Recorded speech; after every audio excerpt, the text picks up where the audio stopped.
All right, lead heads. Welcome back to the Talking Lead podcast. This is our 10-year anniversary, 10 years of educating the uneducated here on the Talking Lead podcast. And I've got a couple of big announcements that we're going to talk about during this episode. But if you haven't had an opportunity, make sure you go back to our previous two episodes where we had the November edition of the Talking Lead AK Corner. If you didn't get an opportunity, make sure you go check that out. We talked shotguns. Talked AK shotguns with the guys at Dissonant Arms, Mike and Lan. And we had a really good time there talking shotguns. And we gave some nice prizes away. Mike and Lan put up a magazine extension thing for a flared magazine for your shotgun. And there was something else. I can't remember what it was, but it was awesome. And then we gave away a 10-pack of U.S. Palm mags with one of their rare banana mags and patch and their super rare alien mag with a alien patch. It's like that green color. Have you seen those, Brian? You seen them yet? I have not. This is a new and fancy surprise. Yes, it's an exclusive at one of their, I guess, vendors or whatever. You can only get it from them. I can't remember who it is, but that's where you get it. You go back to that episode and you're going to find out. I got other things on my mind for this episode, so all that's just kind of gone over my head. So Leadheads, go back, check that out. And then the episode we had with Ton Jones, the former star of Auction Wars. Do you guys remember that TV show, Auction Wars? Yeah. Back in the, I don't know, was it the early 2000s or so? It's the storage units, right? Like bidding on the mystery box? Yeah, it was like the precursor to Storage Wars. Yeah. It's kind of Storage Wars stole its idea was from those guys.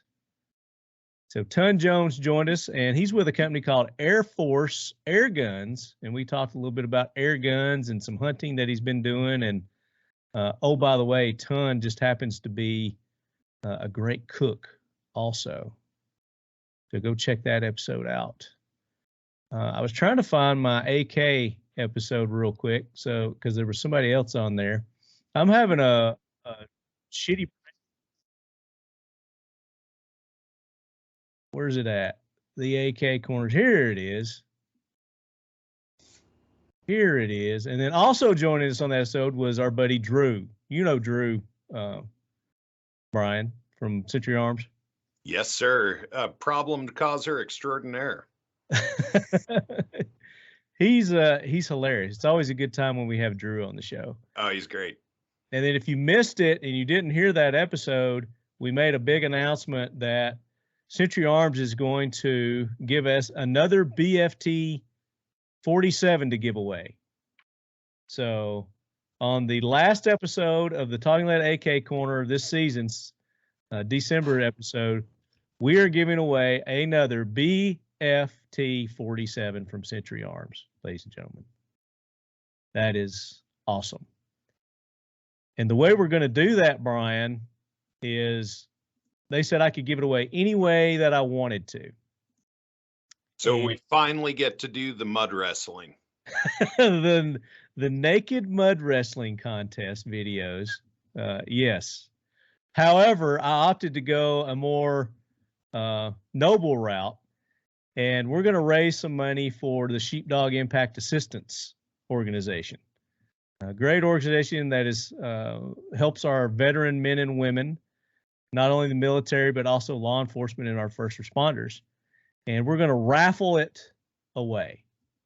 So as you're listening to this, it should be around Thanksgiving. So November the 23rd, 24th, 25th. The week after this is when we're going to give that away. So, or not give it away, but we're going to start the raffle. So be listening, watching the social medias. I'll have links posted to Sheepdog's website for the raffle tickets. I don't know how much they're going to be or anything yet. That's all still in the works. But next week is when we're going to start it, and it's going to run until the 15th of December. And I'm going to postpone our normal 15th release date of the AK Corner to the 20th to give us plenty of time to raise as much money as we can for Sheepdog. But that's how we're giving it away. That's how you're going to be able to enter to win if you didn't win the last one, because we only gave one, so a lot of you didn't win, obviously. BFT 47 coming from Century Arms through a raffle. So I thought that might be a little better than a mud wrestling. Boo. Well, if you didn't like that, how about this, Brian? I'm also going to do our 10-year anniversary huge giveaway with our friends and sponsors of the show. And that's going to start December and run through the whole month of December. And right now, what we've got lined up is we've got an AP5 9mm from Century Arms. Whoa. And we also have a Tavor. I think it's an XG16. It's the green, OD green Tavor. Righteous. That we're going to have in that giveaway. And there's going to be more coming as far as the firearms. But we've got Mission First Tactical is going to be involved. SEAL 1. We've got our friends from ASP USA, Michael Hess. You know, they make all the cool police gear, cuffs, and batons. And they've got the awesome flashlights you guys have heard me talk about on the show several times. So they were going to have some prizes. There's going to be others. So that's going to start December, around December the 1st. And that's going to run the entire month.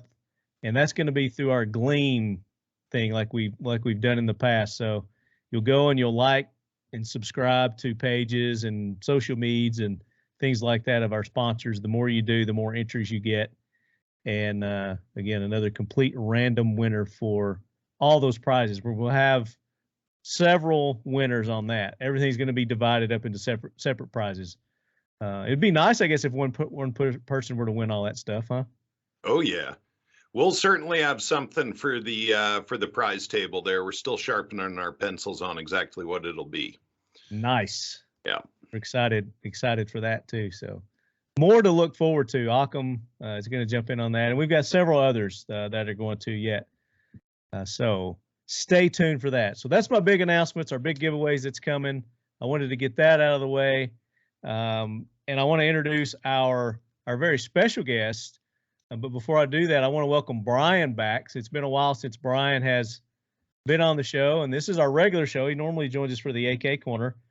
So Brian, welcome back to the show. We're glad to have you back. I understand you went through a little sick spell there, and you're feeling better. Yeah, there's the fall cold, the winter. Well, I guess it's winter now.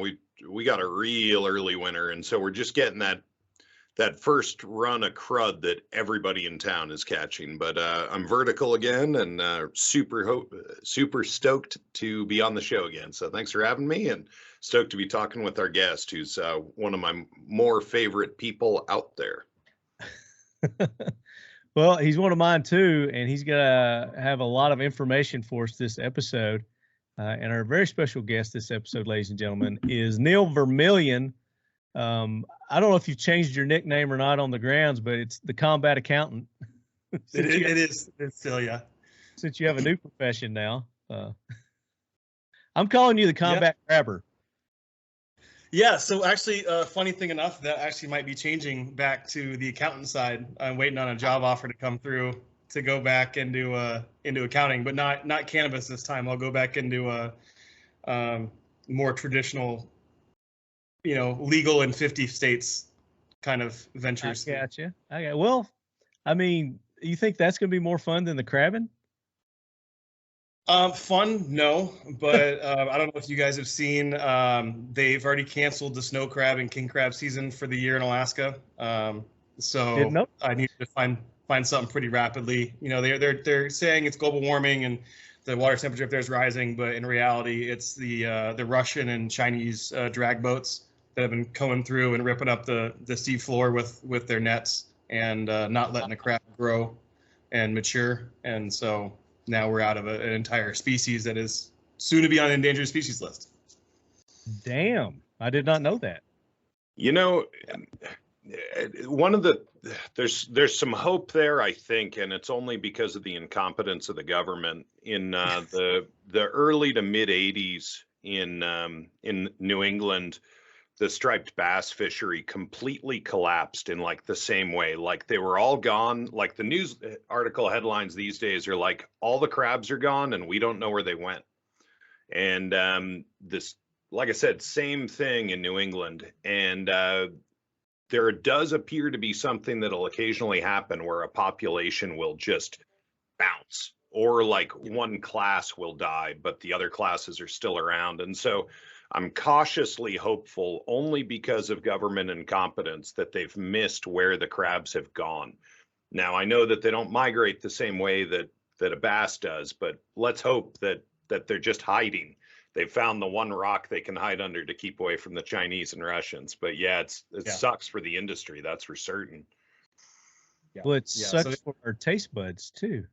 Well, this is a fact. But it should be okay. It's only up in the Bering Sea, and then the Tanner season is still open. So there'll still be crab available to people here in the lower 48. But just expect, like everything else in the world right now, a bit of a price hike. Oh, yeah, no doubt. Well, you know what I heard, and you just kind of zipped through it, was that our government or whoever is attributing it to global warming, but it's actually due to overfishing of the Chinese and Russians. Correct. So this is somebody that I haven't been fishing for entirely too long, but the guys that I've worked with that have been up there for the last 40 years, that's what they're saying. Like, yes, there is a 1 or 2 degree increase in water temperature, but the in the free fishing areas up there that are outside of U.S. territorial waters, the Russians and Chinese are coming through and doing a lot of unregulated sweeping the bottom of the ocean for everything they can sell, and then killing and throwing back everything else. Whereas the U.S. government, because of how regularized we are, it's a very looked after, sustainable fishery. At least they try to make it. Yeah. So some news to look forward to, some disinformation when the government starts giving their global warming bullshit as to why the crabs are dying, and the price hike for your crabs and at Red Lobster go up. Yeah. Or hopefully, like Brian said, hopefully, they do these testings and these quota draws in the same places for the last 50, 60 years. So like Brian said, hopefully maybe they just ran off somewhere, they're not finding them, and they're all just hiding somewhere else. But I'm a little nervous about it. But maybe it has something to do with the water temperature, where they're migrating to different temperature of water, which still has nothing to do with global warming. It's just the tides, Yeah. They do that from century to century. Yeah. Yeah. Well, I guess I'm glad that you're getting back into accounting. It seems to be something that you enjoy doing, but you also have another side gig, which we're going to talk about today. That's going to be the main focus of our show today. Is you took a little trip overseas to Ukraine and have been teaching some useful skills to those men and women over there. That is correct. So I was in Ukraine from November 7th until October 13th, October 12th. So a little shy of a month. I took a month to go, but it takes about half a week to get there, half a week to get back. So October to November? Say again? So October to November? Yeah, sorry, I went the other way with that. You went backwards. That's okay. Is that how they do it in Ukraine? Or do they go I'm looking at my tickets on the bus to get me from Warsaw to Kyiv. So I was like, I read them the wrong way. No problem. I knew what you meant. I just wanted to clarify. So you're there about a month over there. So what spurred this need for you to go over there and do some training? So while I was in Alaska this summer fishing for salmon, the company that I worked with in Iraq back in 2016, when we trained the Peshmerga and fought ISIS, reached out to me and said, "Hey, do you have any interest in working with the Ukrainian military?" And I had always always had an interest in that, going back to 2014 with the invasion of Crimea and the Donbass and all the fighting that we all saw there years and years ago now. But it just wasn't. It was on my radar, but it wasn't like I didn't have a personal connection to it like I did Iraq. And so I kind of just let it slip by, and it just so turned out we had a pretty abysmal salmon season this year in Alaska as well. So we don't need to harp on bad fisheries, but that seems to be a trend right now. So I had some free time. I had about a month window between shooting the Memorial 3-gun match and then Sons of Liberty Gunworks, their carbine series. So I said, hey, I got 30 days here. Let's see if we can make this work. And they said, yeah, no problem.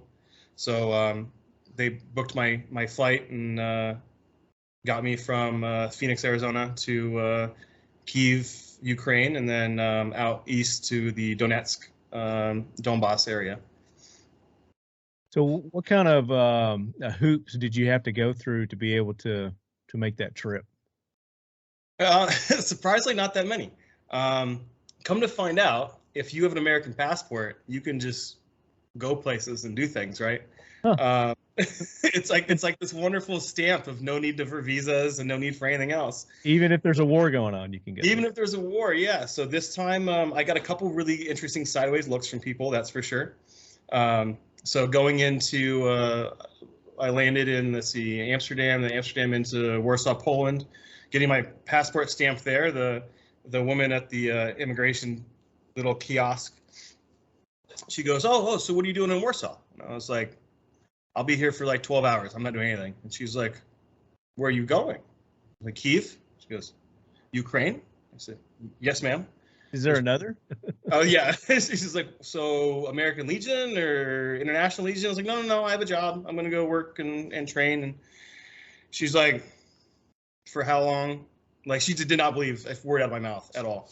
I was like, oh, for 30 days, I'll be back. Here's my return flight. Here's where I'm staying. Here's, that. She's like, good luck. And I was like, okay. And so I come. Was it a sincere good luck, or was it like nice to see you? It was one of those I hope to see you again kind of good lucks. And so then we, I spent some time in Warsaw, and then took a bus from there to Kyiv, and then once again at the Ukrainian border, I was actually carrying over another 2 duffel bags worth of stuff for my team. So of course they go through. I'm sitting there with one military-age male who is the only military-age male on this bus. Everybody else is female, because men of our age group are not allowed to leave the country, much less return if they've left, because now they're draft dodgers. So they're like, who is this very large bearded American man, and why does he have 6 duffel bags worth of equipment with him? So they went through all of my gear again, looking for, they're like, where are your weapons? Where's your ammunition? And I was like, all that stuff's in Kyiv, all that stuff's in Donetsk. And they're like, you're coming here without weapons and ammunition? I'm like, you don't allow me to. I come here with mine detectors and NBC gear and, all this kind of stuff. So then, they gave me a little hassle there. They delayed the bus by about an hour, and then I was on my way. And that was it. You're there, ready to go to work. Yeah, and the timing could have been better, because they just started those UAV and cruise missile attacks the week before I'd shown up. Okay. And there's an ongoing joke in the company of whenever Neil shows up, shit goes sideways. And of course, it does. So I roll in. I'm looking at my. So let's see. I rolled in Thursday afternoon. So I was there Friday. We go to the bar, have a great time. Kyiv is still open. It's still a normal city. Uber's activated. Tinder's very active. We can talk about that later. It's pretty fantastic. Okay. So we go out. I'm getting a lay of the city, kind of seeing the sights, kind of get my gear together, and then Monday morning is when the Russians like to attack in mass, and so that was also the day. That was the first, maybe the second blitz they had of 100 cruise missiles and these Iranian drones attack. So we're sitting there in Kiev, outside the city a little bit, but still within Kiev proper, and we hear the explosions. We're hearing stuff, and we're like, okay, this is normal. But then we hear small arms fire. We hear, 25, 30 millimeter, 40 millimeter stuff going off, which is not, your normal things in the area. We're hearing, PKMs, we're hearing AKs, we're hearing like, what the hell is going on? Like, did they just invade from Belarus? Because that was the big conversation at the time, about a month and a half ago, where they were worried about that. So I was just like, fuck, like I haven't even zeroed a rifle yet. I haven't set, like, I've just set up my gear. Like we're literally in a ground battle. What's going to happen? I'm freaking out because this is kind of what happened last time in Iraq. We'll come to find out, the Ukrainian civilian populace, because these drones are so slow, they can shoot at them. So on this particular Monday, everybody decided to go out on their balcony and try to shoot them down. Nice. And so, and I target practice. Hand to God, the mayor of Kyiv came out and said, please do not shoot from your balcony at the drones. Let the emplaced AA guns take care of this for us. So people are just like, this is like a turkey shoot or something. They're just going out and popping drones just off their balcony. I mean, with a beer in their hand or something. Yeah, at 8 a.m. they're just out there just popping shots like it's the the international 5-stand course at your local sporting clays. That's awesome. I'm sure you took part in that, right? No, I was more concerned. Like my pucker factor was at about 100. I was super concerned about guys on the ground and me not knowing what's going on, and then we found out about that, and I was like, I hate everybody. This is just another Monday for them, right?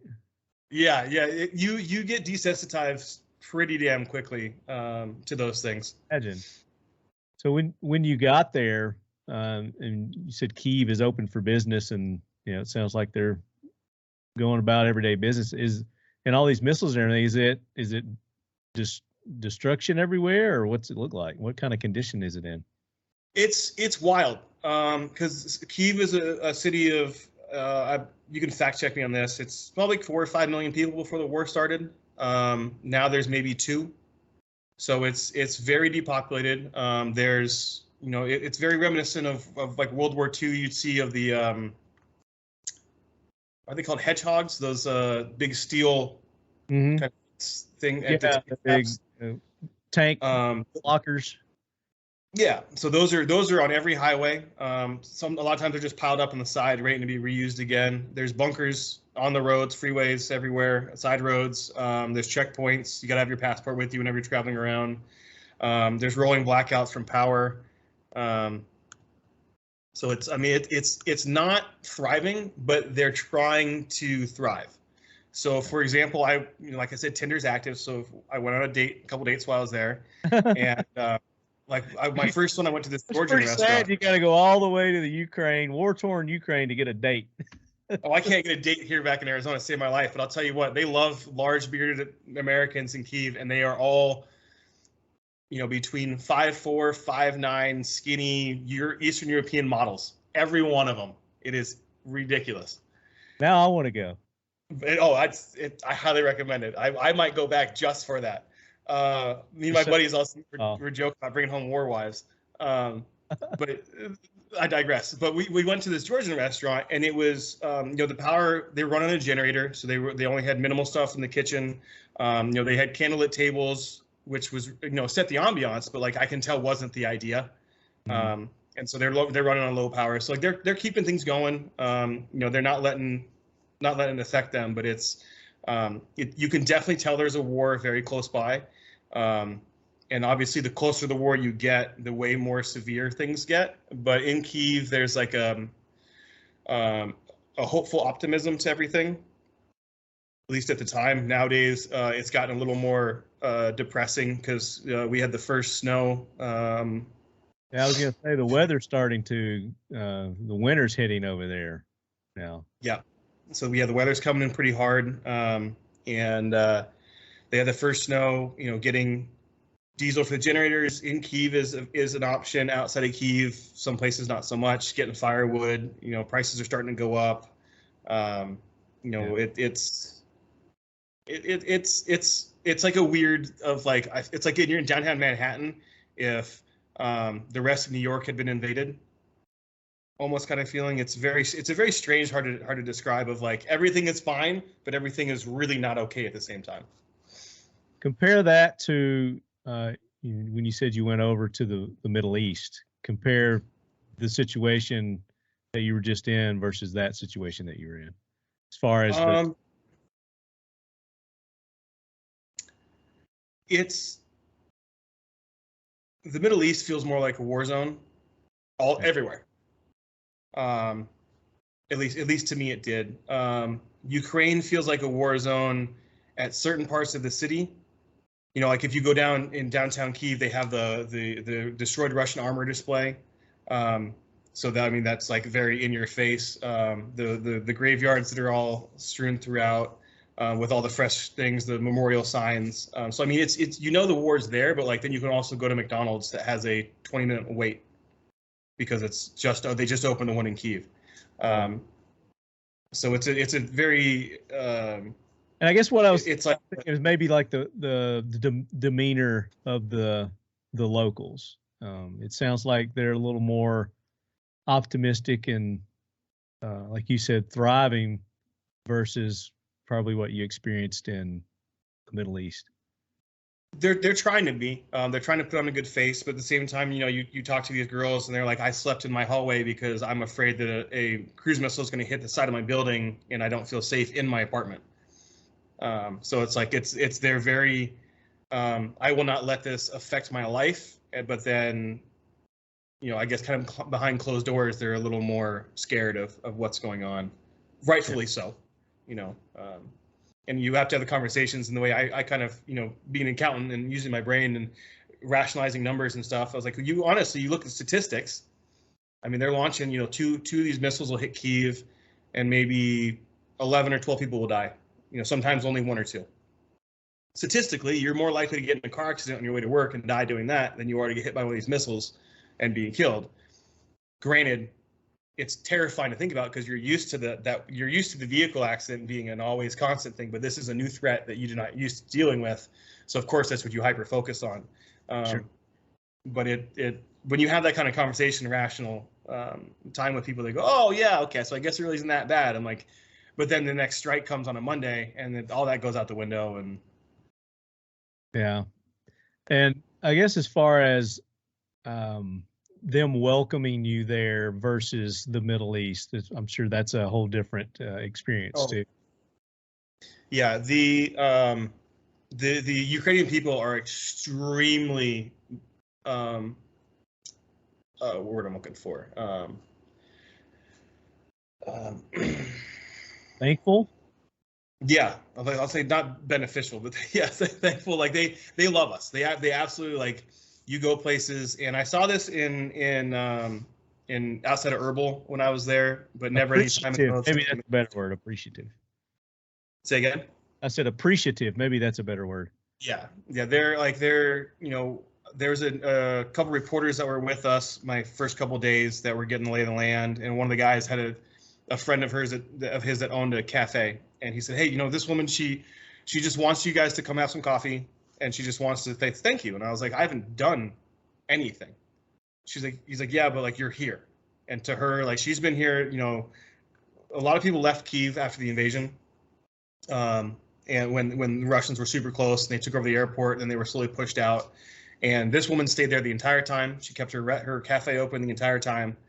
And we just went, so she gave, you know, we went and had some coffee with her and she just wanted to say thank you and give us like all a big hug.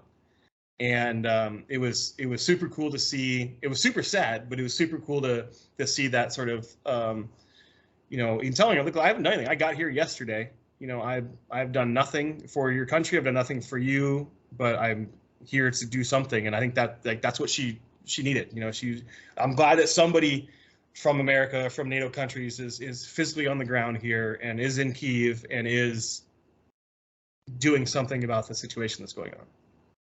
Right. Well, this is like you said, the fact that you were there and you were willing to and you're getting ready to, so makes sense.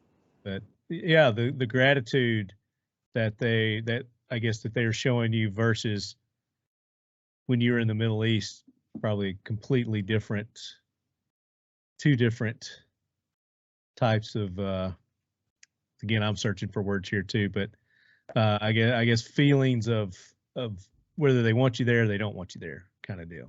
Yeah, there was in the Middle East. There were still a lot of people I saw that didn't want us there, or were skeptical because they were so used to seeing white Americans there for so long.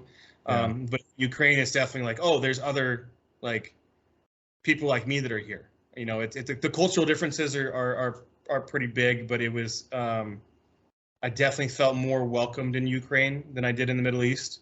Like I would get in taxis and just a 40-minute taxi ride to go to dinner in Kyiv and not worry about it at all. Whereas even when I was in Erbil and I had my own Hilux, I was like, all right, we're bringing a gun. You know, we're like, we don't really trust these people 100%. We trust the areas, but you know, who really knows? But in Kyiv, like there was zero concern about in personal safety. There was, you know, everybody there was like, everybody's on your side. You don't have to worry. Yeah. I get it. Yeah. And I want to talk about more as we get into this. We got a lot more to talk about. But before we do that, Neil, we do this little segment. It's called the Planes and Trains. And we take care of some Jackwagons and we honor some Leadhead Brigade heroes. And we're going to do that real quick before we continue on with your story. So, Gunny, bring that train in. Hoorah, Semper Fi, do or die, hold 'em high at 8th and I. It is time for the Talking Lead Jackwagon of the Week, so brace yourself, baby. All right, the train has stationed, and I've got a couple of Jackwagons that I want to take care of, and then I know we've got at least one so far listener Jackwagon. So I'm going to go to the listener Jackwagon first. And this comes to us from Leadhead Giddy Up, Jonathan Gallup. And as everybody knows, you know, the elections, we just went through one of our election cycles here, and I guess we're still doing it in some of the states. They're still battling it out. But Jonathan says, Lefty, Michigan lost all lawmaking bodies to the Dems last week in the election, and the governor is still Gretchen Whitmer. Isn't that the one that they tried to kidnap? Gretchen Whitmer? She's the one that the FBI tried to kidnap, if that's what you mean, and then set up some yokels. Yeah, okay. Yeah. Got acquitted. So, yeah, the FBI totally tried to kidnap her. Sorry, please go on. You said those guys got acquitted? Oh, yes, sir, they did. Oh, nice. Okay. Yeah, no, they got set up. I didn't study it super carefully, but there was an FBI agent or informant who got the dudes high and then slept with them. And I'm sorry, but most men don't have, you know, once you've gotten them high and gotten them laid, you know, you own them at that point. And I believe that came out in the case and was not helpful to the prosecution. But there was a bunch, basically, like there was a group of 5 dudes and 3 of them were FBI related people. And they were the ones who came up with the plan and everything.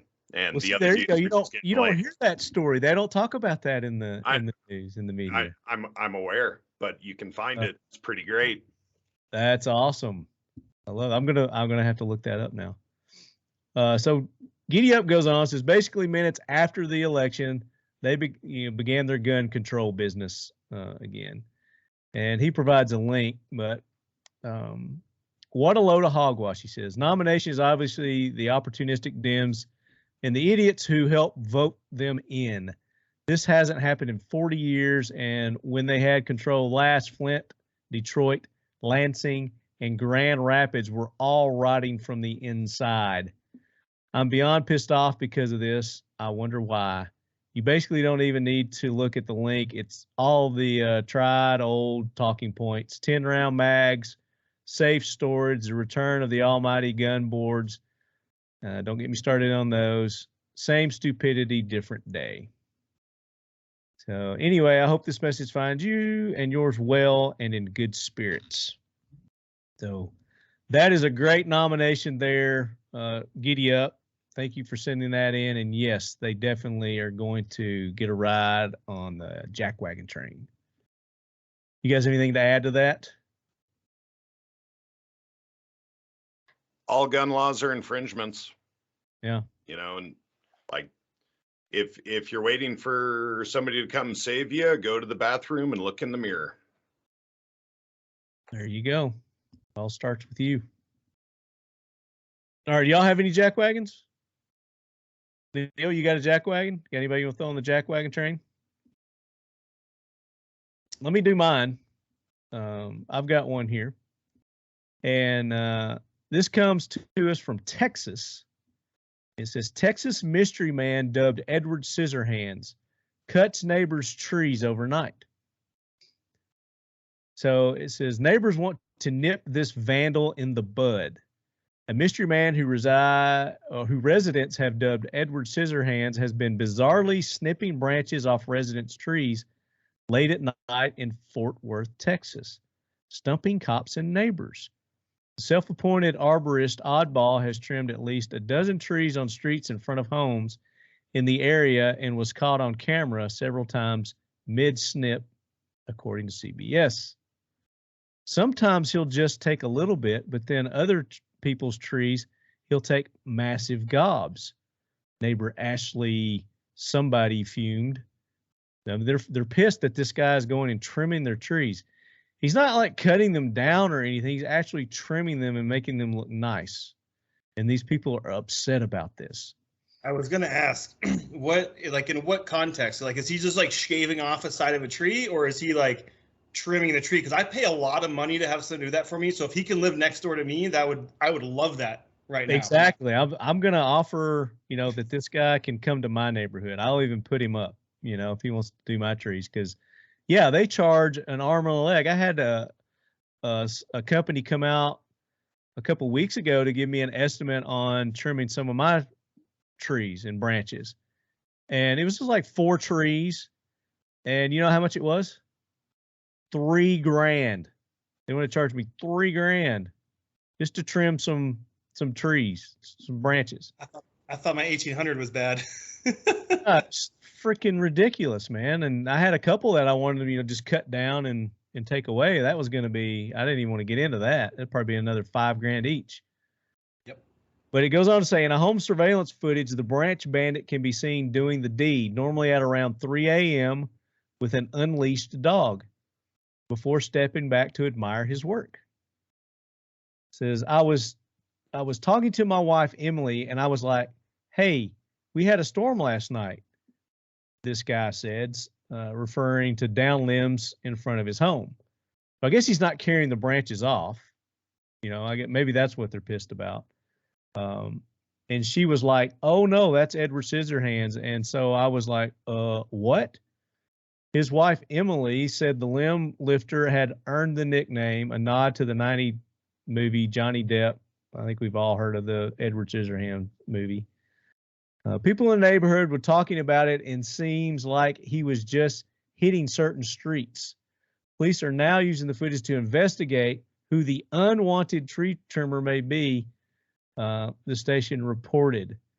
He starts trimming the tree and admiring his work and kind of stepping back, said Danny, adding he wants the guy to cut it out. We really just want him to stop doing this. So, there you go. And the guy who's cutting the trees is not my jackwagon. It's these idiots that are complaining that someone is beautifying their neighborhood for them, which obviously they're too lazy to do themselves. So I do love the fact that was pointed out very clearly with a unleashed dog. Yes, that's probably more, they're more pissed about that than anything. Yeah. Here, that person is on that HOA for sure. No doubt. And I've got here's a little picture. Here's that surveillance footage. Here's the dude. Looks like he's got his jogging pants on and whatnot. But this is great. The surveillance footage that they have of him. Here's some of these bonehead neighbors. Like, duh. So that's the America that we're dealing with. And this is in Fort Worth, Texas. There you go. So, all right.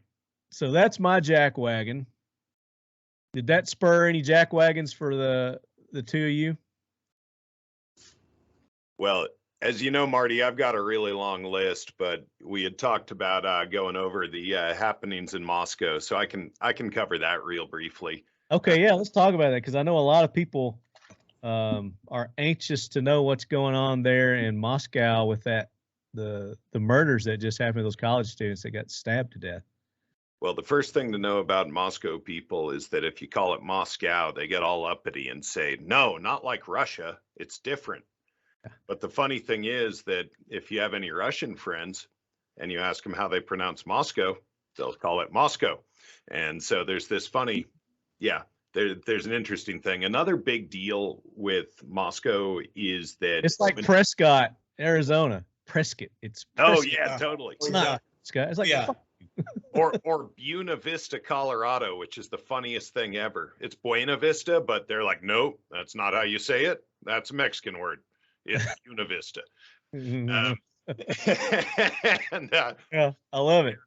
Yeah. So anyway, the other thing that's, Moscow, one of the reasons I love it is that it's up until COVID and the Great Reset and all that, it was like stepping back into 1950s, 1960s America. Very Mayberry, very low crime rate. We've had a couple of odd killings in town in the last, like 2 mass shooters with low body counts, but still shocking for just a little town in the middle of prairie, basically. We do have a university and another major state university over on the other side of the border in Washington. And when longtime locals introduce themselves, they'll often say like, hi, I'm Bob, I'm a Vandal, which is University of Idaho, or I'm Jane, I'm a Cougar. And people say that unironically with a straight face. And so it's just the universities are a really central part of the identity of the town.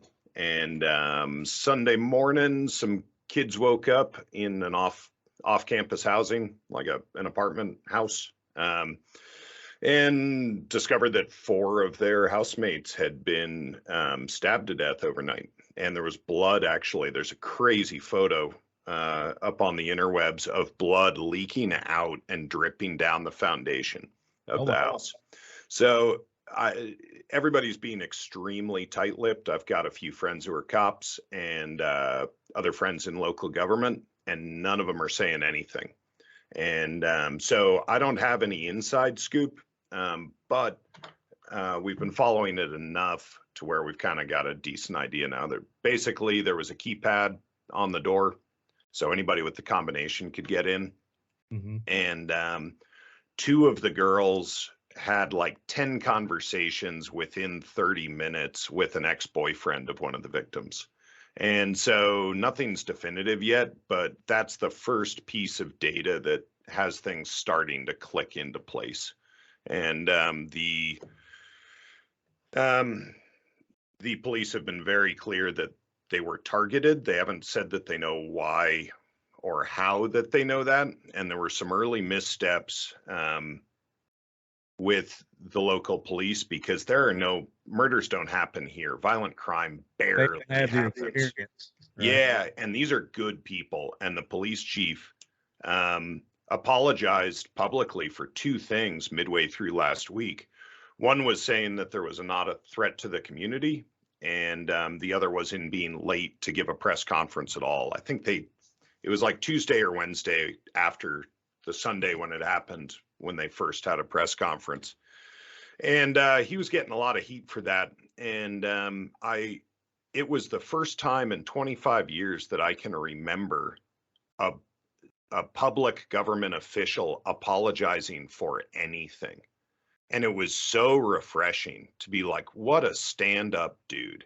Yeah. He just took it right on the chin and said, I should have done better. We will do better. What more can you ask? And I celebrate that and want to make a big deal about it, because that's what's missing from almost every other politician in America right now, is some sense of ownership and responsibility for the calamity they've brought down. So that was one thing. And the other thing I'll say is that both our sheriff and police chief, I am not a fan of gun laws or, a lot of laws in general. So I'm not a big, thin blue line guy. However, both our sheriff and police chief have forbade their officers and deputies from investigating the legality of any firearm or suppressor they come across. So if you get pulled over in Moscow with a full auto shorty with a friggin' oil filter screwed to the front end, yeah, they can't touch it. They can't even write anything down about it.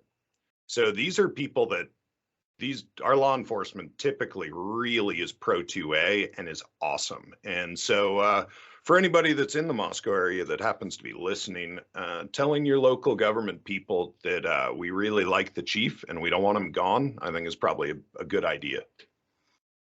Very good. Here's just an update that I found here.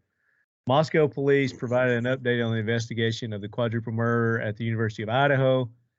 Investigators have been looking into reports that Kaylee Goncalves, one of the 4 students killed, had a stalker. So there's something there. It says the police have pursued hundreds of pieces of information, but have not been able to identify a stalker or verify that Kaylee had one. And if you've got information that can help detectives, you're asked to contact the tip line 208-883-7180. Or you can email tipline at ci.moscow.id.us.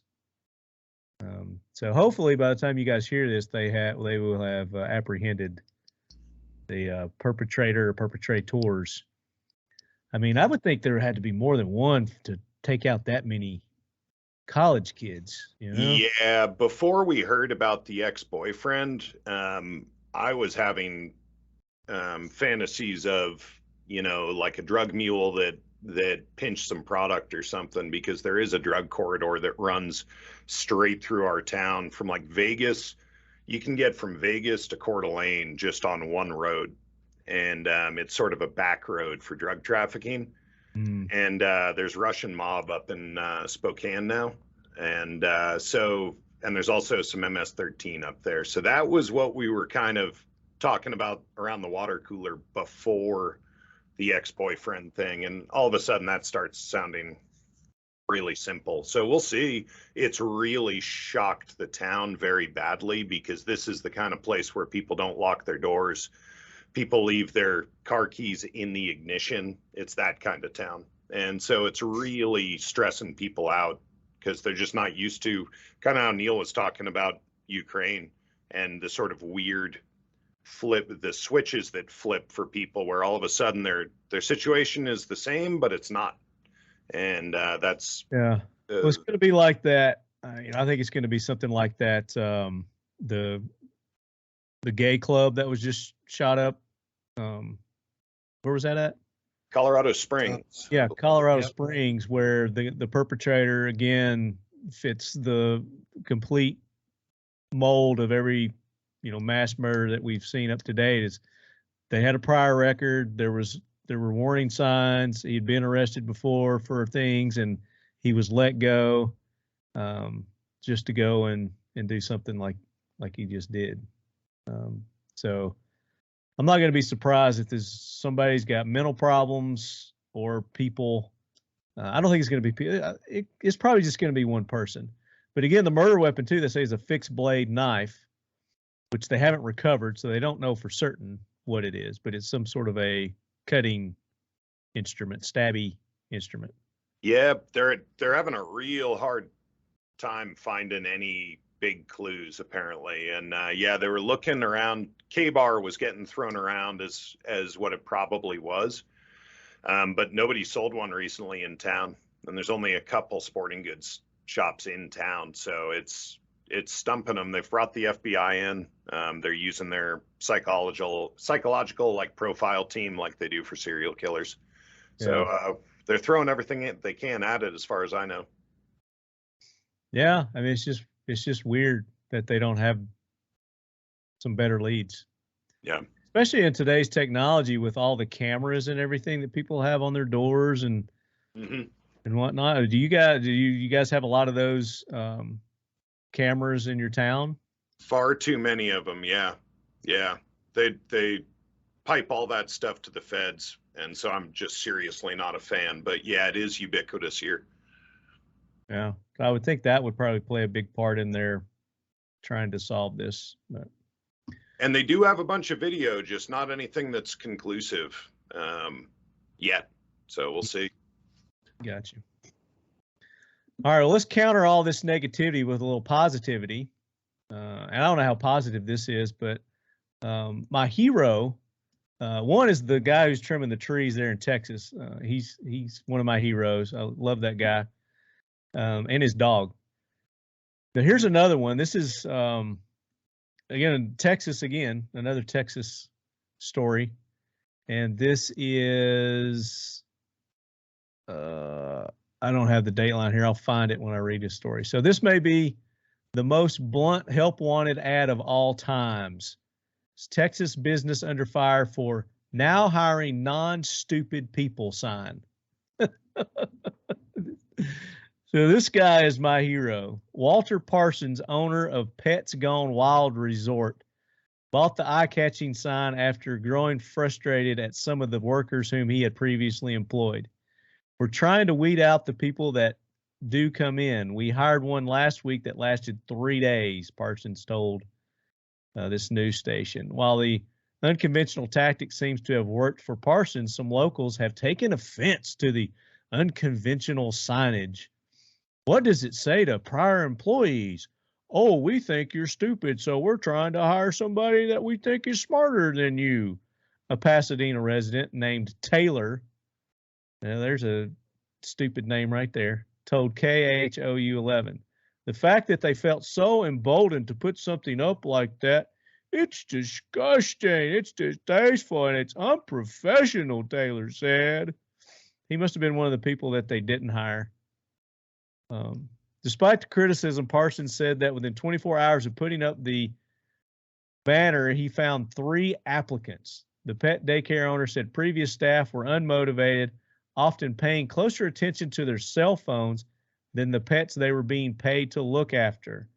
Repeatedly, get off the cell phone, you got dogs to watch. Okay, put the cell phone up, go back out there. 20 minutes later, she's back on her cell phone, Parsons said. At least be as smart as I am. So that's all he's looking for. Come through here.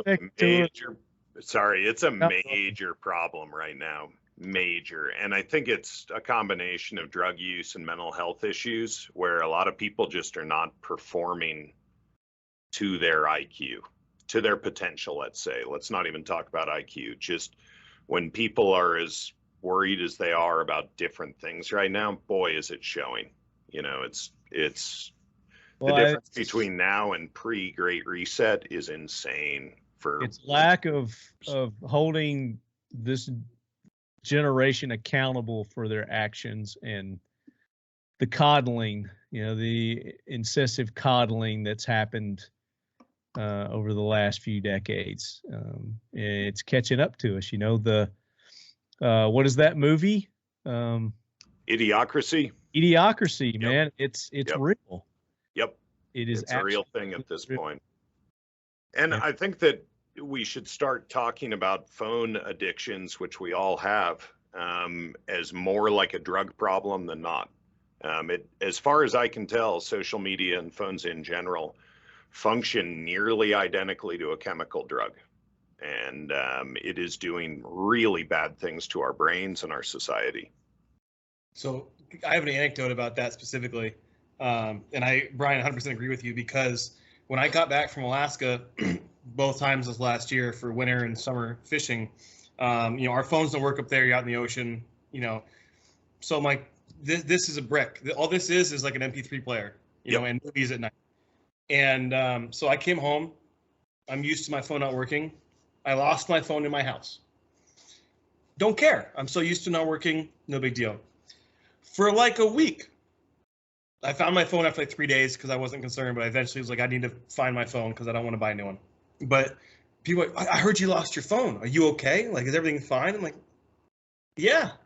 Did you call me? Did you text me? No. Well, then what are you worried about me losing my phone for? Well, because then you're not in communication with people. I don't need to be. I don't need to check Instagram or Facebook or YouTube or all these, these different things. I don't need to be in constant communication with you because guess what? Life, like if you want to see somebody, just go out the door. and you can go find them, like, and you can interact in person. It's great. It's like we used to do back in the day. You know, like, you know, speaking of, you know, how your town is, you know, kind of stuck in the 50s and 60s.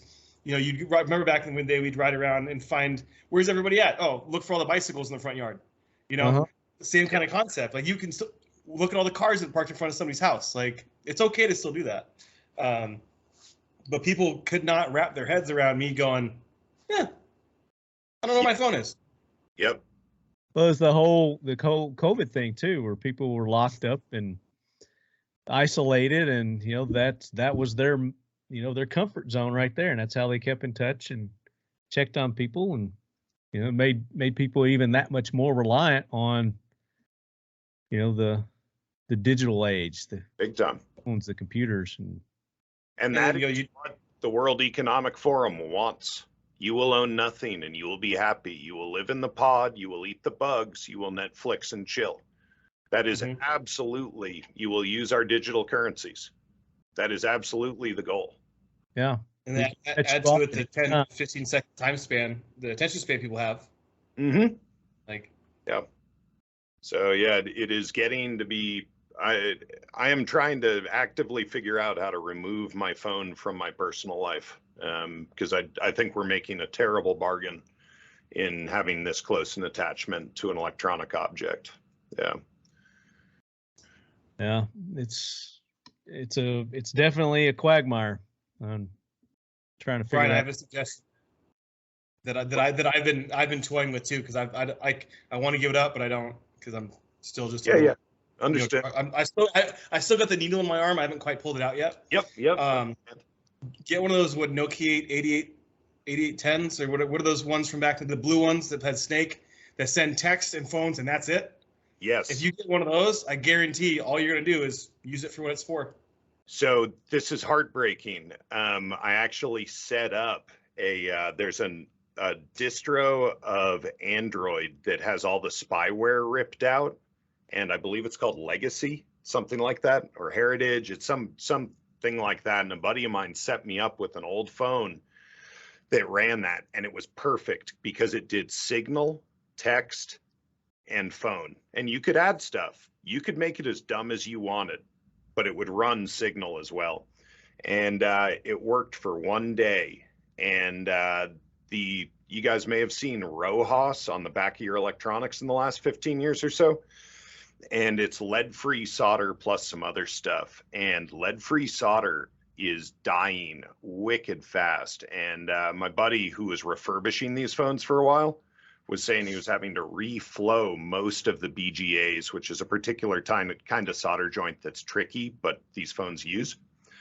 And it still doesn't work. And so we're having this problem where there's not even old phones kicking around that work. We did find another one though, and if we get it running, I'll pass it around because it's a 2021 that will run Legacy. And so you can kind of do the thing you're talking about.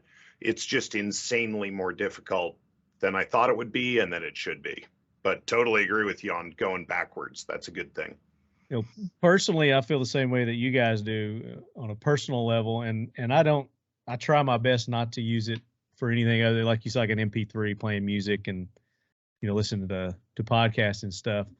But, you know, from a business point of view, yeah, I gotta have it. I mean, there's no way around it. It has it's totally not optional on a business level. Totally agree. Yeah. Yep. No, it's completely not optional. So, you know, there's that double-edged sword kind of deal. Well, and I don't want to make myself out to be some purist because I have a wicked Twitter addiction. So like, you know, I'm wrestling along with everybody else. It just happens to be news and current events instead of, you know, TNA. Yeah. TNA. Tinder. I want to hear more about this Ukraine Tinder, you know. Yeah, right. I mean, your next trip, I may want to hop along with you on this next trip just to get the Tinder dates. I'm telling you, if you're not married, it's a very cheap. Single, man. Bro, then ready to go. I'm ready to haul it. Let's do it. But let's get back. Let's talk about, unless you guys have any more Jackwagons or heroes, you know, anybody you want to recognize? You know, I got a quick hero, and it's the unsung old people who are teaching young people skills. And we have two ladies who I won't mention by name because they're pretty private people, but my daughters have been adopted effectively by two old ladies who are teaching them tatting, which is lace making, and sewing and knitting and crocheting and macrame and all these cool fiber arts. And we got to know them through, we homeschool, and my wife and kids were walking around the neighborhood all the time. And one of the ladies has a bad hip and asked if they would mind taking her dog for a walk. And she's like, it went well. And she was like, can I trade you guys sewing lessons for dog walking? And it's blossomed into this really cool friendship, and she's coming over for Thanksgiving dinner. So if you are somebody like an Xer who grew up with a feminist mom, or just for whatever reason didn't get the arts and crafts stuff, and you don't know how to teach your kids, I guarantee you there are a bunch of old people rotting in their apartments looking for somebody to talk to, and they're awesome. They're such cool people. So I just want to thank all the old people out there that are saving the skills of young people, and also encourage folks to, you can take two problems and make one beautiful solution. You can have daycare and elder care where they take care of each other, and it's incredible. I like that. That is awesome. So yes, they are definitely welcome on the Air Force One. There it is. They deserve it. They deserve it, no doubt. All right, let's pick back up. Let's go ahead and start with our listener questions, and that'll get us going and get into hearing more about Neil's experience over in Ukraine. And I didn't make a post this time, but I did do like a little thing before we started recording, and it looks like I got some pretty good responses here from our lead heads. John Adams III asks, any unique firearms being used? How does your experience compare to how the war is being depicted in the media?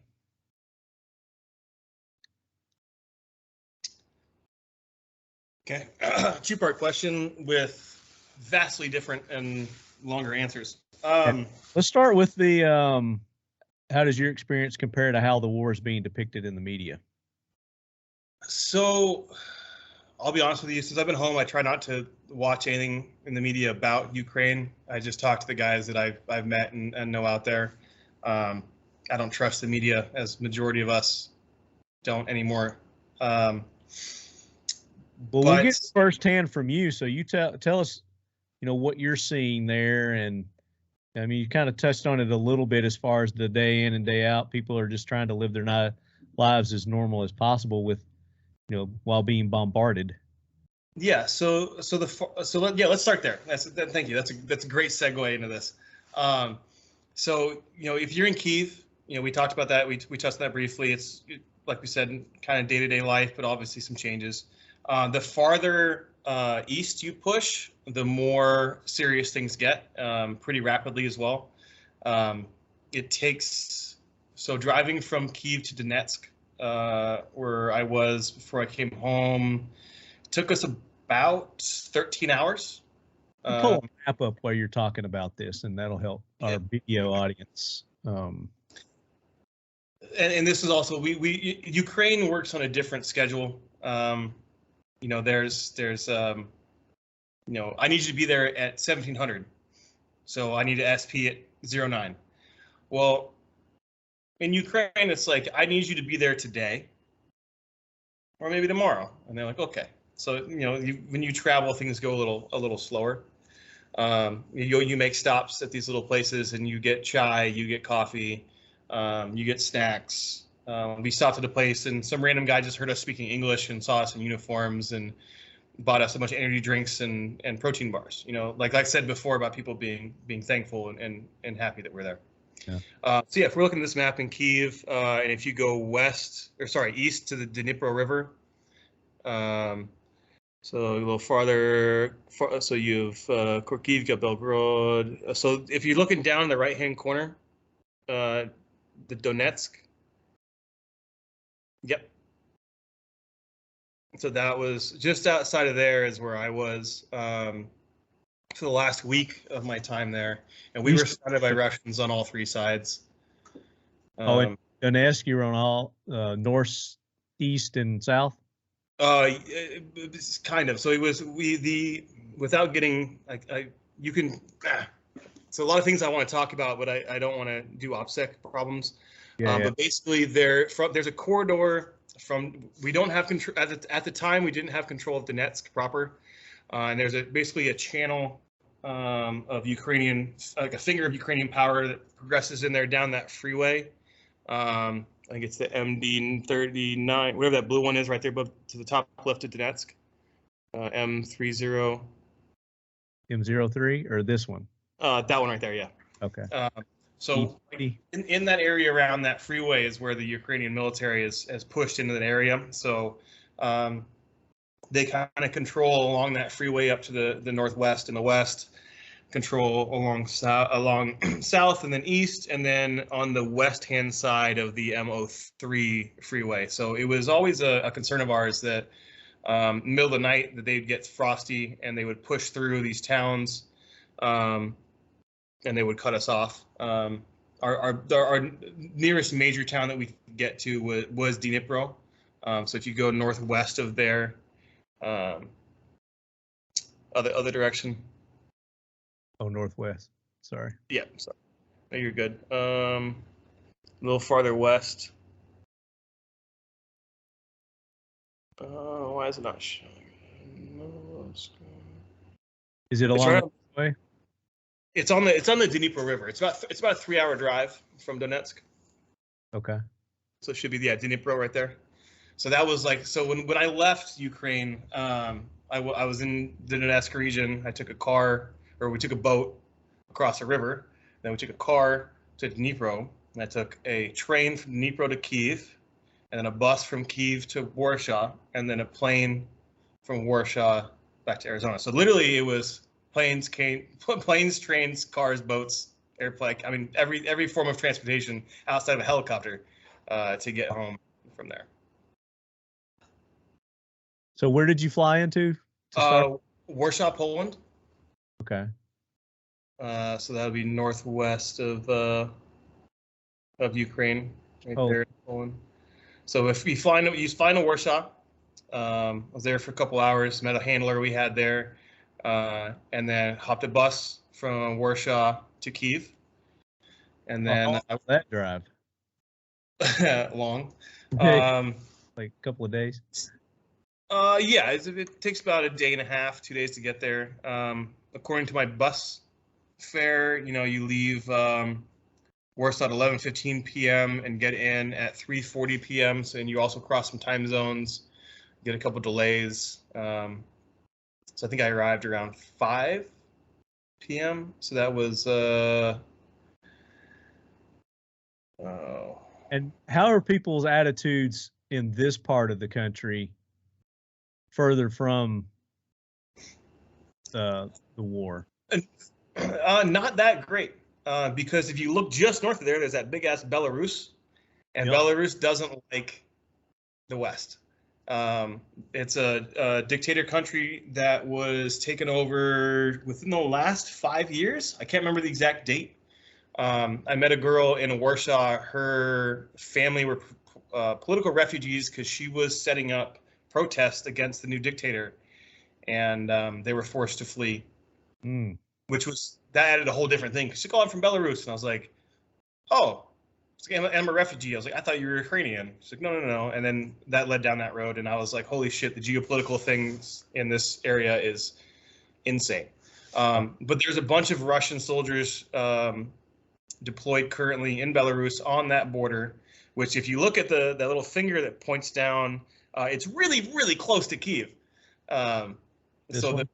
Yep. So it's the big concern is you have to push through, they can push through there down in Kyiv. Now, the big thing that nobody thinks about is the Chernobyl exclusion zone is right in between Kyiv and there.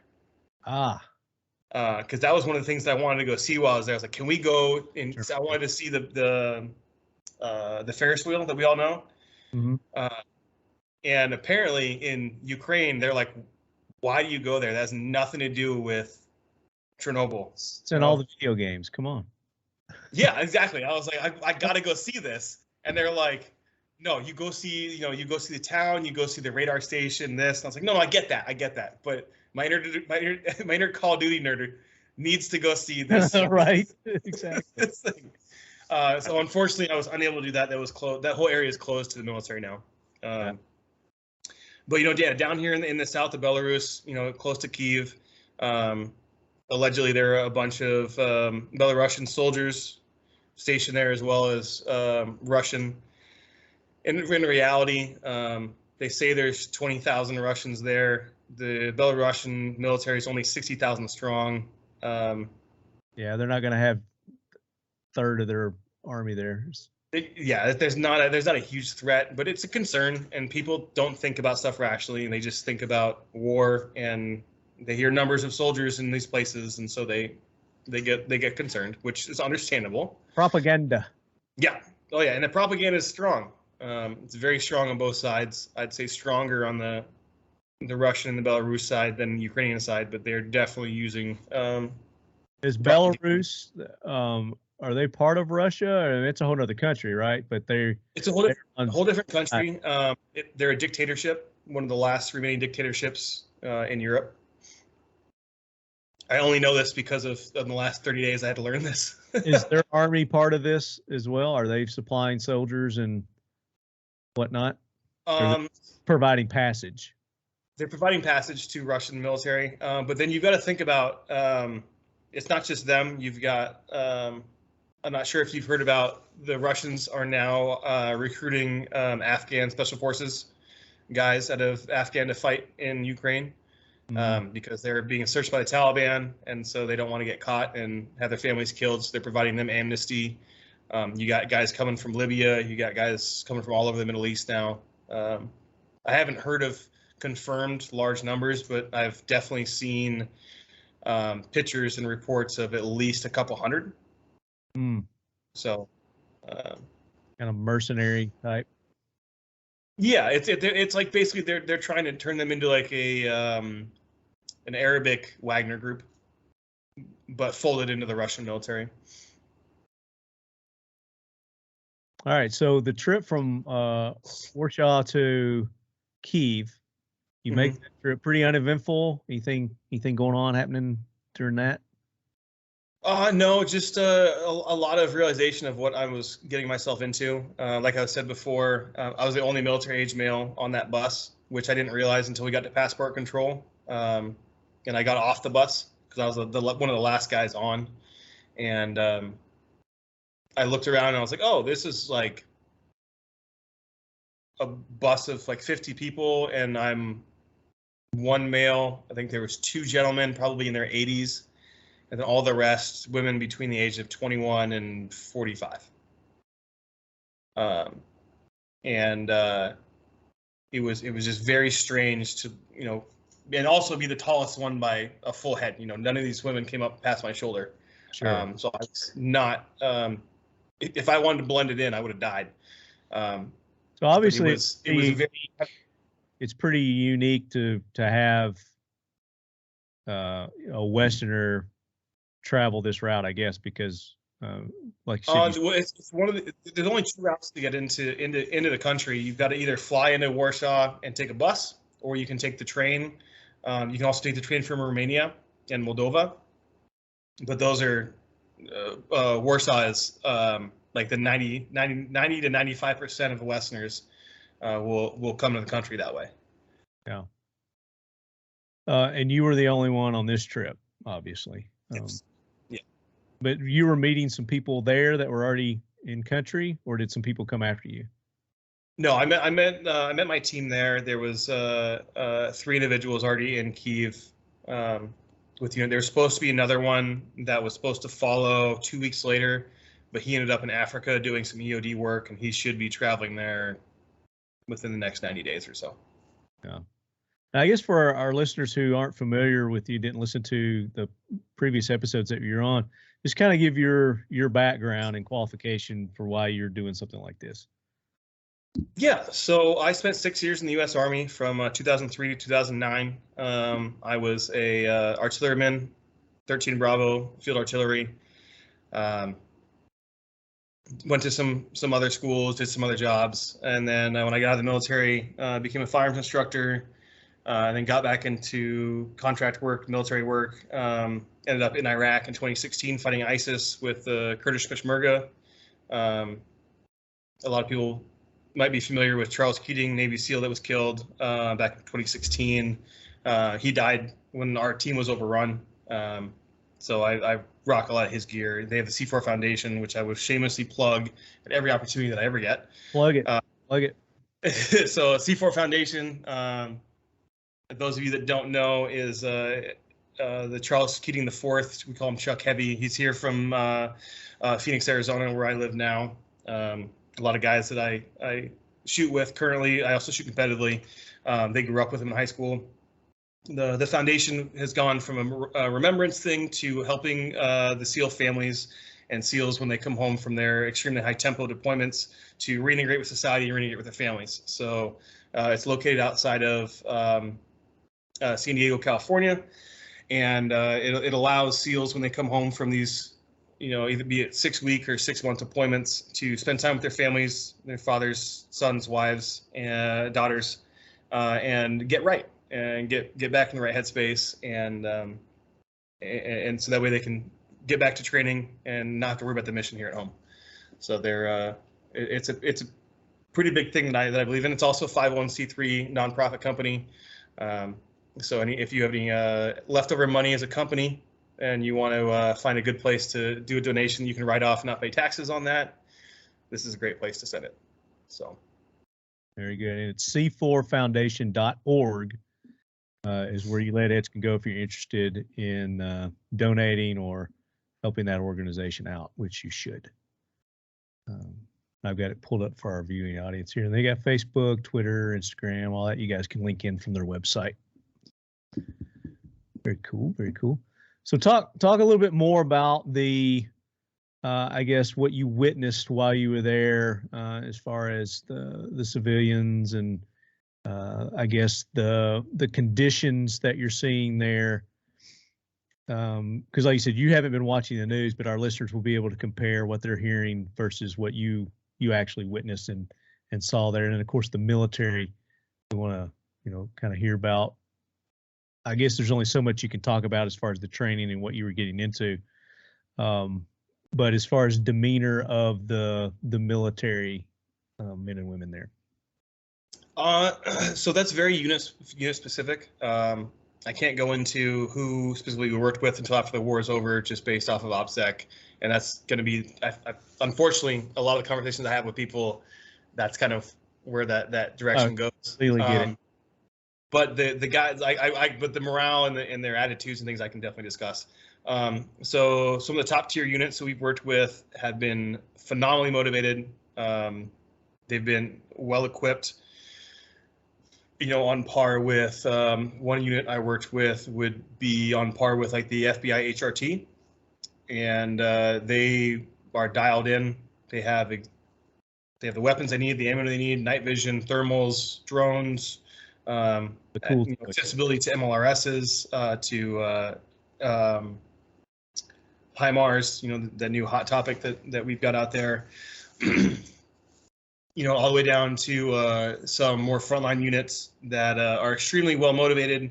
They're not super well trained, and I did run into one of them, one company after they came off the front in Donetsk, and that was an absolute meat grinder.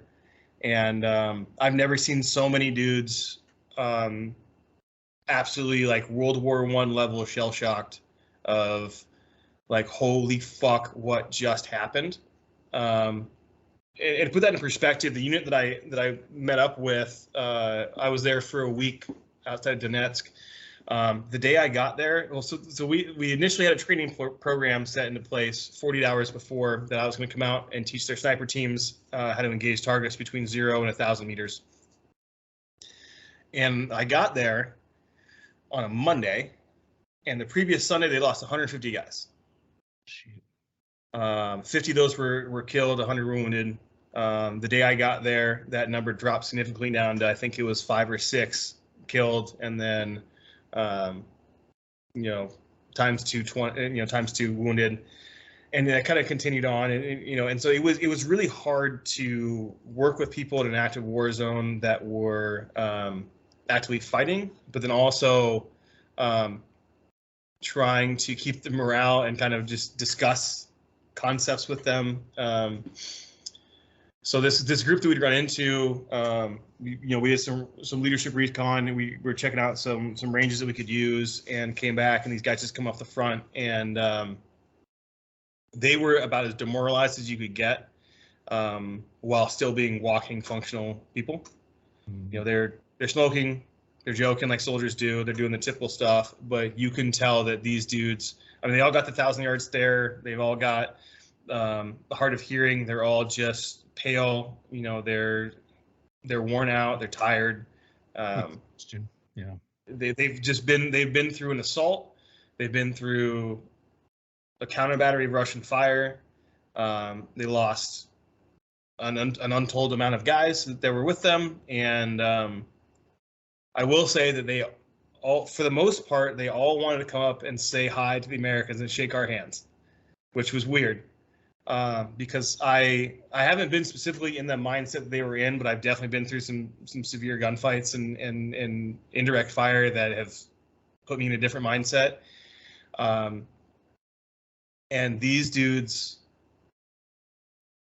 were out of sorts, but they were held together, right? And that's when it comes down to shit like that. Like, that's what you need, you know. Eastern Ukraine is a meat grinder. It's an artillery war, and as a former artilleryman, I used to love pulling string on 155 rounds. I thought it was the fucking biggest, coolest thing in the world you could do. I'm shooting 150-pound rocket-assisted, laser-guided fucking shells at people, right? Like, this is the coolest things in the world until you're on the other fucking side of it. Yeah. And I'll tell you right now, I was only outside of Donetsk for a week. And I have come to realize that artillery is the living personification of hell on earth. And I wasn't in the trenches. I was a little bit behind the lines with the officers, and I still, like, it triggers some old PTSD. That's the most effective part of the, you know, the shelling is the psychological effect that it has, and that's why they do it. If you crush somebody with artillery and then you roll them with drones and they drop these, you know, hand grenades or 40 millimeter VOG grenades, that's a really, really, really effective way to suppress, depress, and then kill your enemy. Like, it is, and both sides are using it. Don't get me wrong. Like, it's, yeah, it just, the time that I spent there, like, definitely, like, watching these guys and then living through it on a fractional scale of what they've dealt with, like, a hard pass every time. For those that are unfamiliar with this shell-shocked phenomenon, it's hard to understand the severity of the neurological damage that these guys are getting hit with. And there are videos that you can find on YouTube that you do not want your kids seeing, or probably your loved ones, of World War I vets, you know, years later.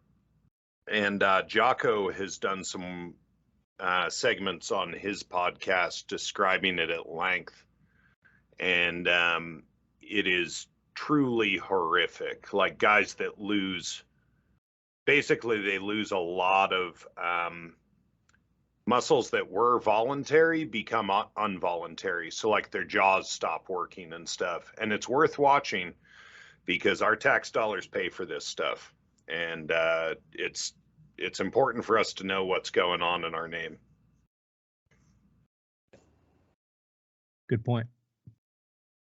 But on that same note, things like HIMARS,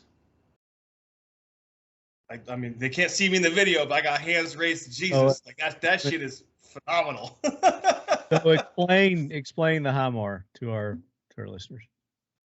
So I'm not a huge HIMARS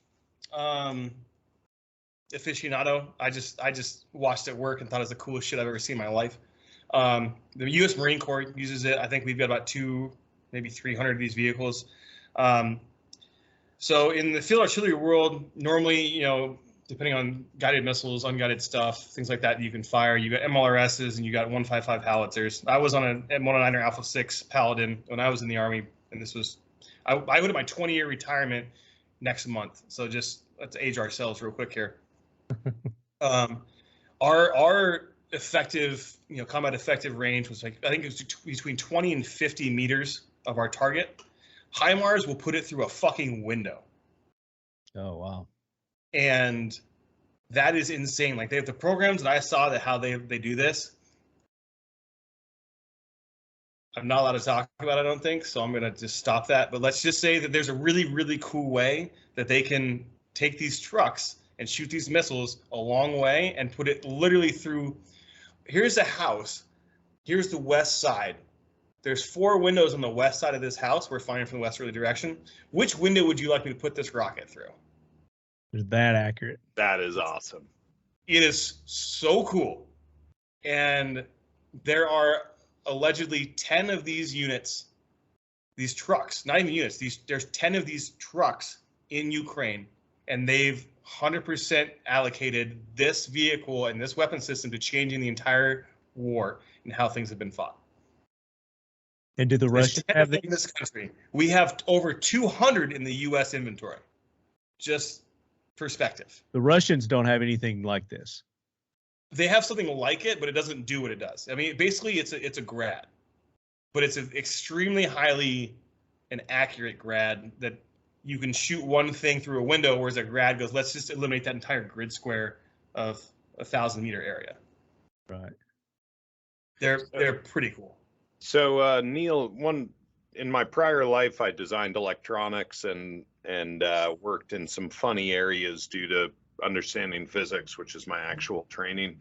And somebody came to us in 2018 who was representing the Saudis, and they were having a major problem with Iranian drones that they had given the Houthis in Yemen.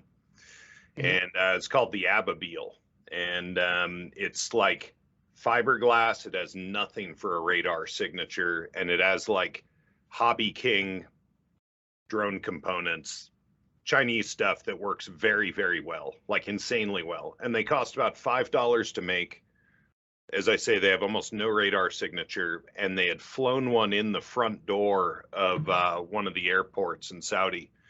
And they had also taken out a bunch of oil refineries. And you won't hear about it at all because the Saudis don't want it talked about because obvious reasons. And I had seen that Iranian drones were showing up on the Russian side in Ukraine. And I'm wondering if you tangled with any of those or saw the damage of them. And I know they're not a super high yield explosive, but it sounded like bang for the buck style. They were really, really, really good. And I'm wondering if you had any experience with them, if you could speak to the foreign, I think there's a few different foreign weapon systems that have been brought in. Like, I think maybe the Turks were bringing some stuff in, but specifically, if you saw the Ababils, I'd be curious to know what your opinion was. Yes. So by experience, I mean, heard air raid sirens, jumped into trenches or bunkers, waited for air raid sirens to go away. And one time I saw a drone fly over our house, one of the suicide drones, the Iranian ones. I think it was I don't know what the 130 or 160 is the nomenclature they're using. Let me give a look real quick here. Keep talking, sorry. So our house was, how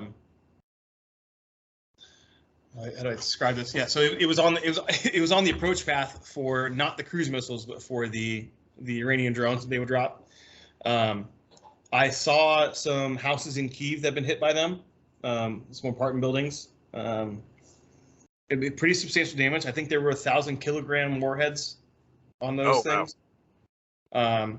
So I mean, it's not huge. The whole building's not blown up, but the whole thing, the facade's jacked up and people have lost their lives. So I mean, they're effective.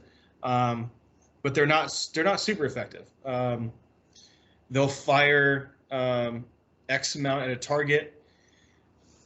80% of those get shot down by air defenses, but then even the ones that make it through, I think they're landing within like 100 or 200 meters of their targets. They're not like, if you want to hit a dam, and you're let's say the dam is this, and you're aiming at this axis, then you got a pretty good left to right spread, but your front and back is going to be jacked up. Whereas with the buildings, you know, they'll target here and they can just hit the entire facade because they're the old Soviet blocks, so they're tall and long. And they've very rarely not gone off. So they're cheap, they're effective, they're not super accurate. But the thing is that the targets the Russians are going after right now are not military targets. They tried that at the beginning of the war, they failed. Now their idea is we can terrorize the civilian population. So right now it's water and power. So right after I left, actually, they started doing. Initially, while I was there, it was between 2 to 4 hour blackouts. They were running blackouts through Kyiv. Now they're 8 to 12. Oh wow! Living. So the Ukrainian power system is down to 30%. I think 38% is what I read in the news. So they're now it's to the point of, can I keep my people warm, and can I keep the lights on? So I saw they were targeting. This is not when they were shelling Chernobyl, but there's some other nuke plant in Ukraine that was under shelling fire, reported by MSM. I'm wondering if you can speak to what the, you know, generally speaking, how power is made in Ukraine, and I know that I'm asking like a foreign policy question, so if you don't know, no sweat. But like, it strikes me as really friggin' sketchy to be shelling anywhere near a nuke plant, and the Russians seem to be, either the Russians are very comfortable with it, or the Western media is trumping it up as much as they can. So I remember the nuke plant that you're talking about, and Lefty, if you want to hop on Google Maps, and I'm sure you just, if you can Google like Ukraine power plant under shelling or something like that. If I remember correctly, that plant was relatively close to Donetsk, because there was conversations about that. And if I also remember correctly, within the last 2 weeks, that has been taken back over by the Ukrainian military, I believe. I think. But from my understanding, the Ukrainian power grid is powered by nuclear and hydroelectric. Those are the two big, because you got the Dnipro River, you've got the not Volgograd. Where's it, Volgograd? Now I'm pulling my map up. Which also, by the way, weird fun fact when I looked this up. Ukraine talks about left and right sides of rivers by the direction of flow, not by the north-south compass that we know of as on the western side. So when you talk about, that's in Moscow. Kyiv, or is it the same road? Dnipro River, Dnipro. Yeah, it's the same river. So yeah, so there's Cherhovins, is it? Where's that? Anyway, that aside, where was I going with that? Okay, which way do you want me to go on this map? So I'm trying to remember where the Ukraine power plant. It's the Zaporizhia one, and Zaporizhia Oblast, and then the city appears to be Enerhodar, Enerhodar. Does that sound right? Yeah. So it's So that is so come down, go to Dnipro, and it's kind of top left of your screen right there. Take that river straight down to the lake. Go to that finger in the middle of the lake, pointing up from the south. Yeah, so if you go just a little bit, what's that town just on the south side of the river? Vasilivka or something? Yeah, so that's kind of where that power plant is. Go east 2 cities, Marty, on your pointer. Oh, yep. A little more. This one? Right there. Okay, there we go. Zoom in there. Is that where you're talking, Neil? Well, according to my Google Maps, it's farther west than that. But it's sorry. that general area. I mean, it's. Oh, you're totally right. I'm on the wrong one. You're good. So, where if you go left or west with your pointer all the way over to the basically other direction. There you go. And where it says Inner Hodder, maybe. There's that finger stem up in the south end of the lake, farther east. It's on the screen, just north of where it says P37. P37. Go. Just start moving your mouse slowly right, Marty. Yeah. Move the mouse, not the map. Yep. Keep going. Keep going. Slowly right. Slowly right. Slowly right. Yep. And then go north now. Oh, right here. Right there. Right about there. Right about where your mouse is right now. That's where that that nuclear power plant that's been shelled has been at.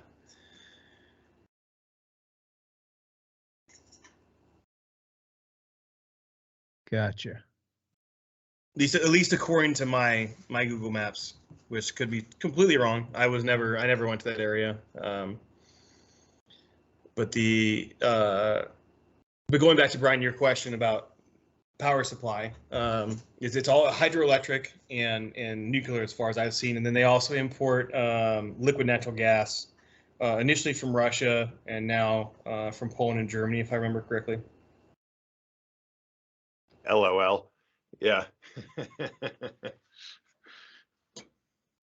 So the listener questions mainly are about the firearms and whatnot that you encountered there. Brian, do you have some more questions about?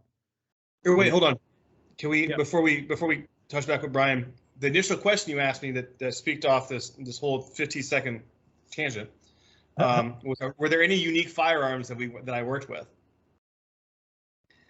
The answer is yes. There was a super cool bullpup AK-74 that I sent you a picture of. Yeah.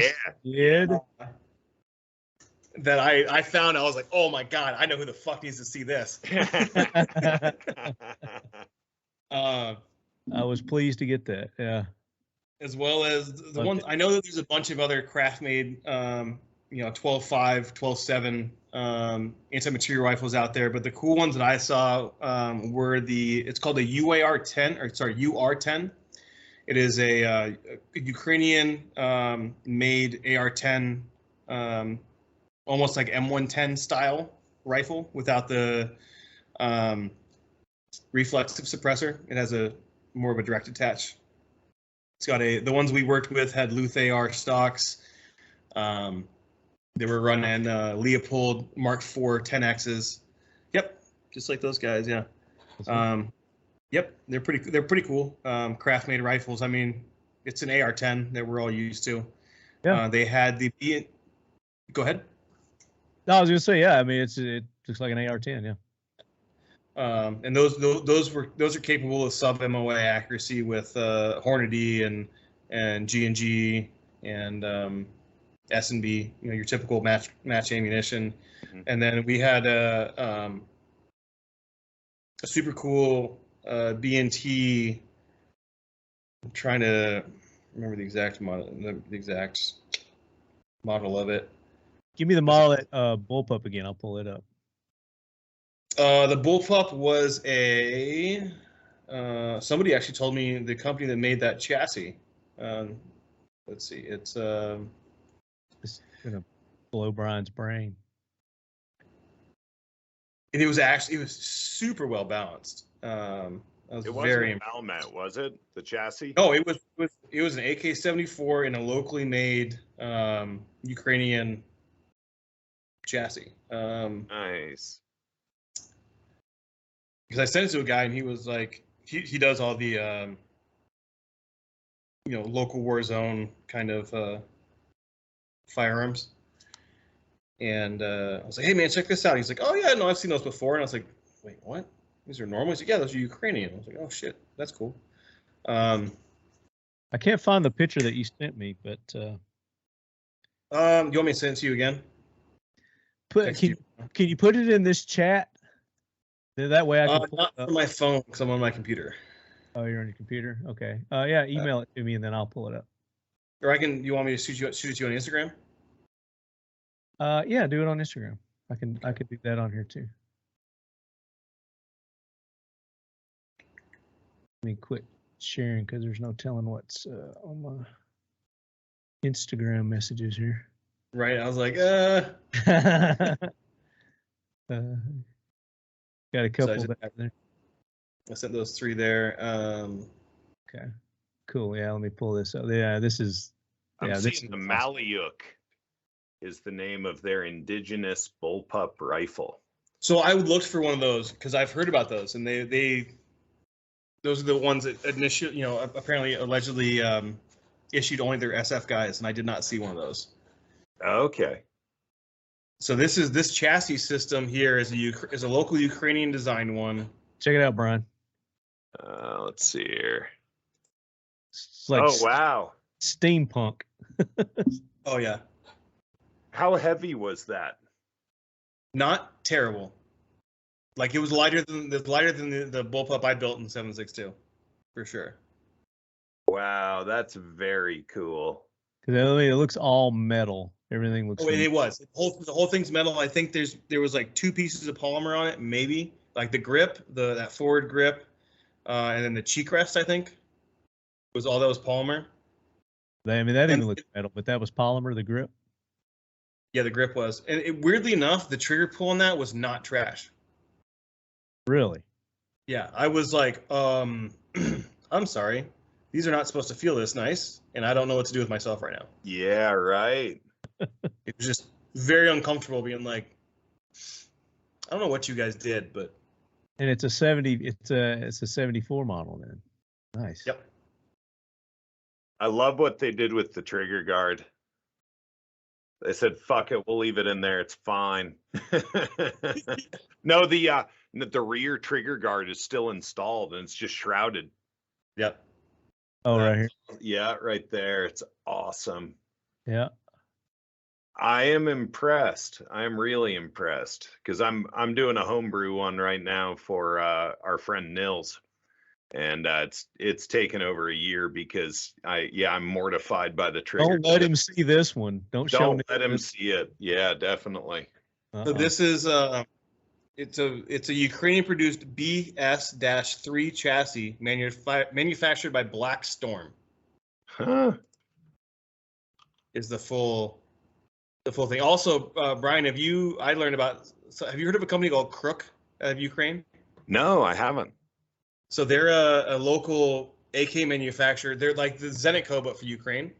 Oh, excellent. What are they called? Called Crook, CROOK, but they're actually, because of course Cyrillic is a thing. They're actually spelt.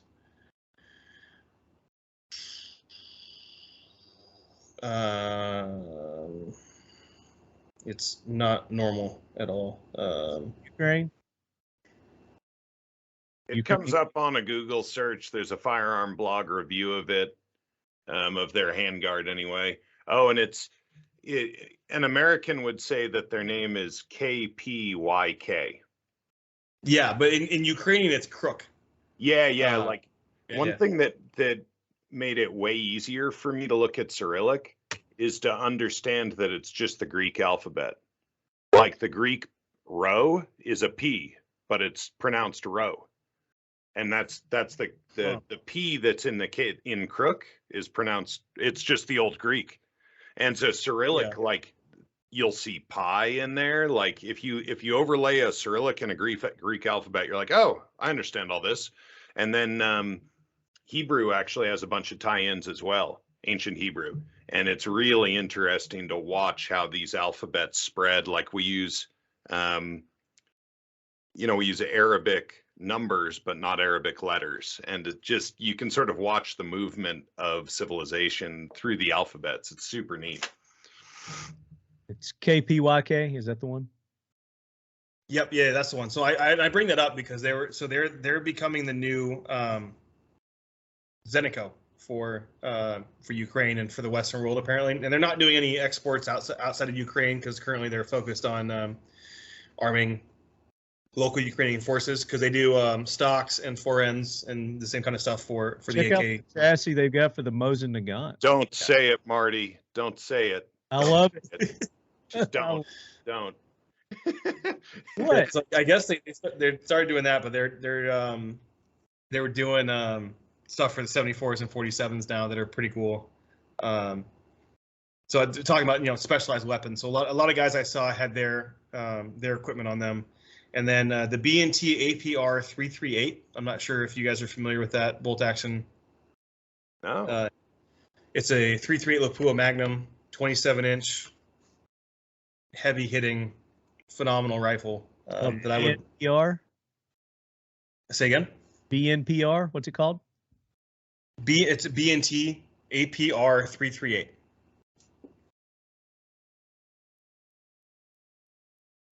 Yeah, that has all the things, the cantilevered bipod and folding stock and a lot of really neat stuff.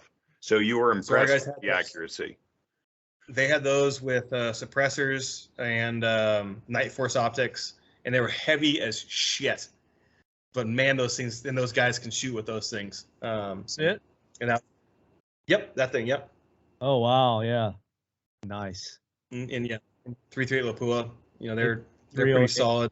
APR 338. Long range precision. Ideal marksman. Yeah, that's nice. So if you could have, Neil, Switzerland. one anti-materiel gun that was civilian purchasable, what would you get? Who's buying it? Money be down, laws be down. Okay, let's do one for ballers on a budget. Let's say under $6,000, and then another one under $12,000. Okay. If I had to purchase one, so I'll do that on the ballers on my budget. I would do. Is it the Barrett MRAD that has the swappability between the 308 and 338? I don't know. Let's find out. Here we go. Because that was part of one it. of our units. Good. Sorry. Had one of these units had one of these, and they were swappable between. You could change the barrel out? Yeah. Yeah, the MRAD 22. It swaps between 338 Norma Mag and 7.6251 NATO. Right. One of the units I worked with had these, and they were freaking awesome. Guns are super accurate. Ammunition obviously would be expensive on the civilian side, but jumping between those two calibers, I think it's a phenomenal ability. If there was no limit, they're running these new 12.7. So they also have the Barrett M82 and M107s, but they also have this craft produced. It's almost a 20 mic. Yeah, exactly. Sorry. Yeah. Please continue. Yeah. And you're like, ooh, we can do what now? I think it's a 20 millimeter, but I'm not sure the metric conversion. 12. I want to say it's 12.7, but 12.7 is not 20 That's mil. 50 cal. And it's got these. It's bigger than 50, and it's got these struts on the top and bottom. And I never got the name of it. I saw it once briefly, and I didn't want to pick it up because it looked like it weighed 60 pounds. Well, that's probably the right weight. Like recoil management on those becomes a very, very, very real thing. Yeah, I've lusted after a Solothurn for nostalgic reasons for a really long time, and said the modern equivalent of that. Yeah, that'd be tasty. Yeah, super spicy. I'll look it up here. What's it called? Oh, a Solothurn, Solothurn, and just Solothurn or one of the old Finnish Lotties. Yeah, they're kind of the same thing in some sense. Yeah. So you purists out, you're going to need to put in anti-tank gun, Marty, because it's also a city. Yep, that first hit. Yep, right there. Yeah. Yeah. It's pretty cool. Yep, there's a good picture of what a solid. Oh, hey, it's my buddy Ian from Forgotten Weapons. Yeah, totally. Of course, it would be Ian behind the gun. Of course. Yeah. I was supposed to do another interview with him in a couple weeks. Well, I'd love for you to ask him how he likes that sucker. The Lottie also, I think it's LAHTI is another one to search. Lottie? That Neil was mentioning. Yep. So they shoot the same bullet size, but I think the case dimensions are slightly different. It's like a 300 Whisper versus a 300 Blackout, but on a very larger scale. Top fed. And I don't know how much they are now. Those things used to be like $12,000, and that's it. Yeah, and you used to be able to. I've seen NRA advertisements for like. There's a book that everybody should read called Unintended Consequences. And it's really, really important to read. I'm not going to say anything more about it than that. But other than to say that both of these guns make appearances in that novel. And there are like surplus weapon advertisements pasted in along with the text for one of these for like $250 in the US in the 50s or 60s. Yeah, which $250 back in the day was real money. That said, if I could time travel to any place in time in some sense, it would be good to go back to the 50s to get a few of these. No doubt. Yeah, those things are wicked. Look, they even got. So Neil was talking about 20 Mike, and these are the kind of the old school 20 Mike guns. Yeah, look at the sled they've got on that one. Yeah.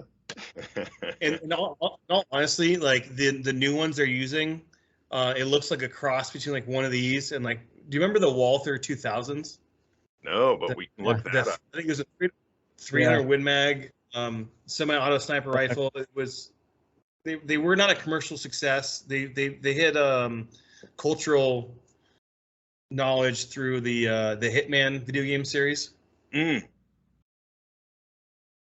Is this the one you're talking about? So, yeah, it looks a lot like that, but in 20 millimeter. So it's like the size of the other gun, but looks similar to that one. Neat. The guns on they're super cool. Yeah, I believe that the feds don't let civilians own these anymore. You need like a destructive device license or something to own one. But no, these ones are still good because these are I think these are 300 Win Mag. Oh yeah, sorry. They're not just the Walther 2000. Yeah. I mean the 20 Mike stuff. It's not. Yeah, they're all destructive devices. Just go and get one. Yeah. So let's do this real quick because a lot of the listeners just the different weapons that you encountered while you were there, rifles, the small arms stuff. I think is what they're mostly interested in. Talk about some of those that you encountered. Yeah, so we one of the units I worked with, one of the special forces units I worked with was a National Guard unit. So these are the guys that have all these super high speed, super cool weapons, but they also have Maxim machine guns. So that's strange.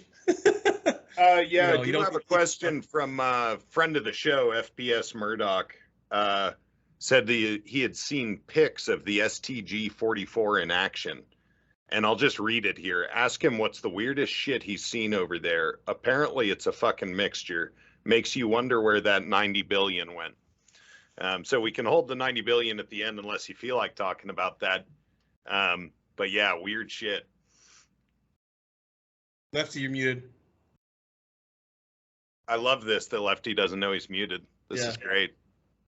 What can we say about there you go. Now I'm not muted. I wasn't muted on the other thing. So I was going to make a comment on that because I did some research prior to, you talking about where all the money went. And Zelensky, before he took office, I think his net worth was like 1.5 million. If you look at what his worth is now, and I think I was reading it in Forbes or something. Yeah, exponentially. They're saying he's not a billionaire. He doesn't show up on their billionaire list, but he's like something like 30 million. And then they go and they start showing all these houses and everything that he owns and all these other assets, which are way more than 30 million. Yeah, the FTX thing apparently ties in, this Bitcoin knockoff company that had an investment wing as well. Apparently a lot of money went through FTX and back to the DNC. So I have a hard time believing that Zelensky will retain that wealth through a couple decades. I think it's going to get weird for him. So there was a question that did Neil bring back any FTX cryptocurrency? No, I brought back my currency in AK-12 mags and some Tula plums that we pulled off some guys that didn't need them anymore. Oh, sweet. You got Righteous. to bring Righteous. Yeah. Brian, you should look for something in the mail within the next 60 days. Oh, bless you, sir. Bless you. I'll give you my address too. I like. You got to sling Neil some sites like I did earlier. Well, I'll sling Neil some stuff. Don't worry, I'll sling him some love. Calumet, Calumet City, Calumet High School mags. Those'll trade for AK-12 mags real easy. But did you see what was the weirdest gun you saw? And I think you've probably already mentioned it with the maybe most steampunk weirdest, like not the bullpup, because the bullpup's in a land of its own. Yeah, I mean,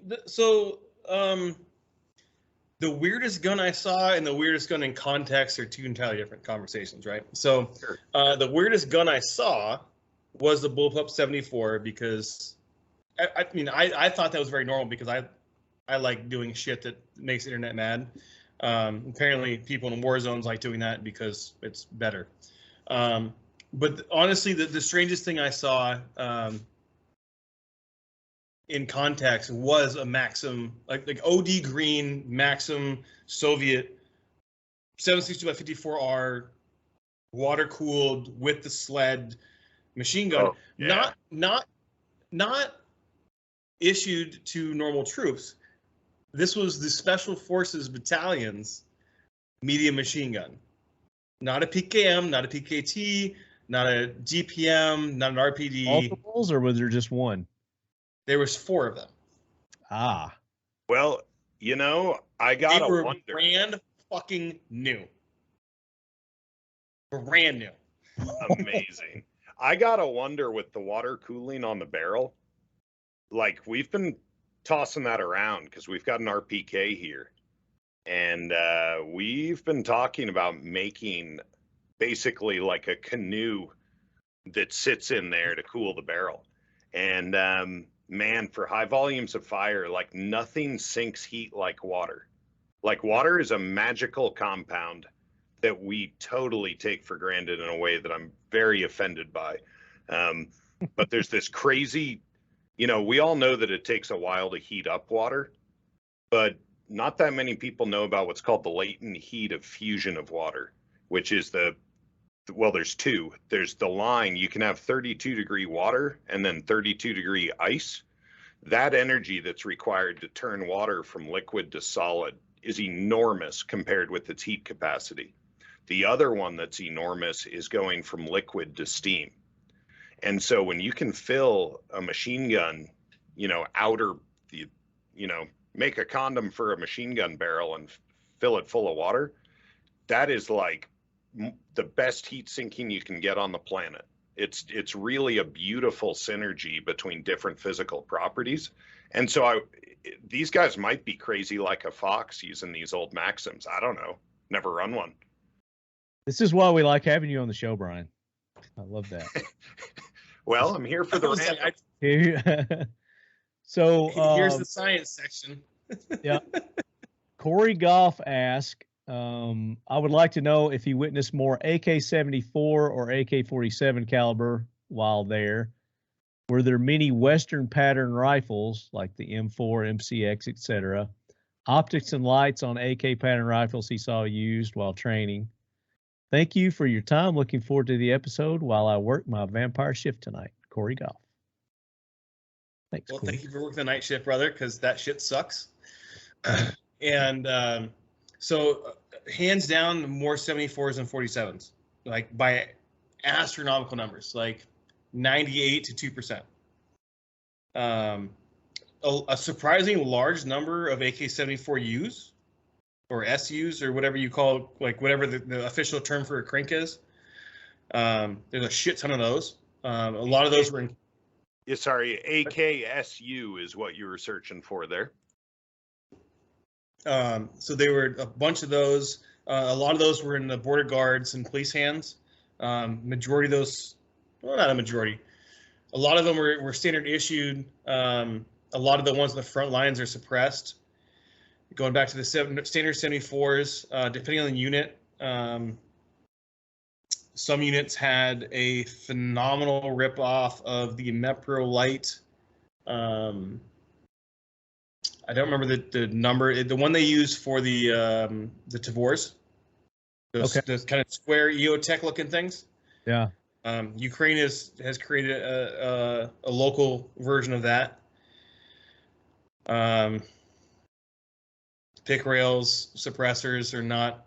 I mean, I'd say guys are 40% suppressed for the common dude. Righteous. Which you know what cans they're using? Locally produced for the most part, because cans in Ukraine are like cans anywhere else in Europe that they don't require anything. It's if you don't have a can, you're an asshole. Is how they view the shooting community, which how it should be here, as we all know. Yes. Yeah. Because hearing protection is not just earmuffs. It just so happens though that they made these cans full auto rated before the war. So righteous. There were a couple suppressors. Sorry to cut you off, Neil. Were these like the washer, the stacked washer and bushing style, or spot welded washing and washer and sort of sheet metal the way the Russian stuff is, or was it more like American style cans with the baffles and, you know, sort of swoopy funnel, inverted funnel shapes? No idea. Fair. I know they worked well enough to be impressed, because at first, like, they had spray paint jobs on them, and I was just like, that ain't gonna suppress shit. Like, that looks like a Form 1 garage trash can. Come to find out, they were pretty nice. So I don't know what their baffle technology is. I don't know what they're doing. The only thing I can tell you about is they are pretty large in diameter. They're not large enough to cover the front sight or even the bottom of the front sight that you would see through an AK. They are, for the most part, they have a little serration on the front end, I think for glass breaking is the idea, but not all of them have that. But on the rear end, they have the sawtooth twist on. Yep. And they were effective. There's enough of them out there that they're going to continue to be effective even when they get worn out. I don't know how long they last. Like, I know nothing about any of that, but there's big thumbs up for me on those. Yeah, the thing that was really noteworthy that you mentioned is the diameter. With volume, you can make a lot of shit work really, really well. Mm-hmm. And a lot of the old Soviet designs literally look like fender washers, you know, the big fat washers with the little hole. Those welded in at alternating 45s along a little, you know, couple pieces of strips of metal at the top and bottom. And you can, when those wore out, you can just chuck a new core in. And I wonder if that's what they're doing. But awesome. Thanks for the that's a lot of information you gave. So the other thing to that too is I think they are doing better stuff than that though, because there's a company that we talked to, because we ran M14s with our unit, at least the Westerners did, and there's a company there that makes specific cans for specific guns in Ukraine proper. I never got a chance to get a hold of their cans, but they are known on YouTube. They're known on Instagram. I can't remember their names, and if I can, I'll shoot you a link or something. Sweet. But they're definitely more advanced than just some Dead Space, I think. Very cool. Edward, tongue for twisting and ask, how safe did you feel? And we kind of touched on that while you were going around town there, but maybe outside the perimeter. How much security did you need? Did you bring American bodyguards? Would you go back? Did you feel like you accomplished your goal with training them? Did the soldiers say how they felt about the war? Could we break that into a couple different? Yeah, so let's go back to the how safe did you feel? We talked about in city. What about outside when you were leaving the perimeter? Pretty safe. I mean, you say leaving a perimeter, that's like, our perimeter of our house, where we are today or where you are. That was the perimeter we had. We're fenced in on our house in Kyiv. We go train, we come back. That's our area. If you go to the front, then obviously that expands and that changes. And I with every Ukrainian soldier that I worked with or spent time with, I felt 100% safe. Absolutely. No question about it. When things went sideways and we started getting incoming or we get into a gunfight and they weren't around to either translate or tell me what the fuck was going on, I felt very unsafe. But when they're there to be like, hey, like, we got to go, you're like, all right, cool. Like, we got to go because I know that you're taking care of me, because they know that if an American gets hurt in an area that we're not supposed to really be in, they get in a shit ton of trouble. So their utmost priority is to make sure that we're safe, and then they're safe second. Gotcha. Makes sense. And I wouldn't think that you had any bodyguards or security or anything like that, other than maybe the people that were assigned to you, like you just said, to translate and keep you going in the right direction. Yeah. Did you feel that you accomplished your goal with training them? Yes, 100%. So we had cool anecdotal story after our training with the SF unit. They took us all to this fantastic restaurant. We had the best ribs I've ever had in my life. I think we drank like 5 or 6 bottles of whiskey. One of the guys, hey, do you like moonshine? And I was like, I love moonshine. The Ukrainian moonshine? He goes, yeah. I'll be right back. I'll just do an interpreter. He fucks off for like a half hour, comes back with this big ass 2-liter bottle of, looks like water. It's fucking not. And starts pouring us shots. And we're just drinking Ukrainian moonshine, have a good time. They gave me a plaque and a flag. The guys are signing the flag. I'm taking pictures with them. Like, it's a pre-deployment party. Like you would think back in, like, way back in the day. We haven't had that since the GWAT, but what was the movie? We Were Soldiers. Remember the scene when they all get deployment orders and they go, get your dresses on, we're going to war. And like the wives had to like put the face on and like go do the party before the guys went out to Vietnam. Like that's what this was for them and their families. So it was super cool to see like that side of it. How they got ready to go out and yeah. Did the soldiers say how they felt about the war? Did you get any feedback on their feelings of why? Yes.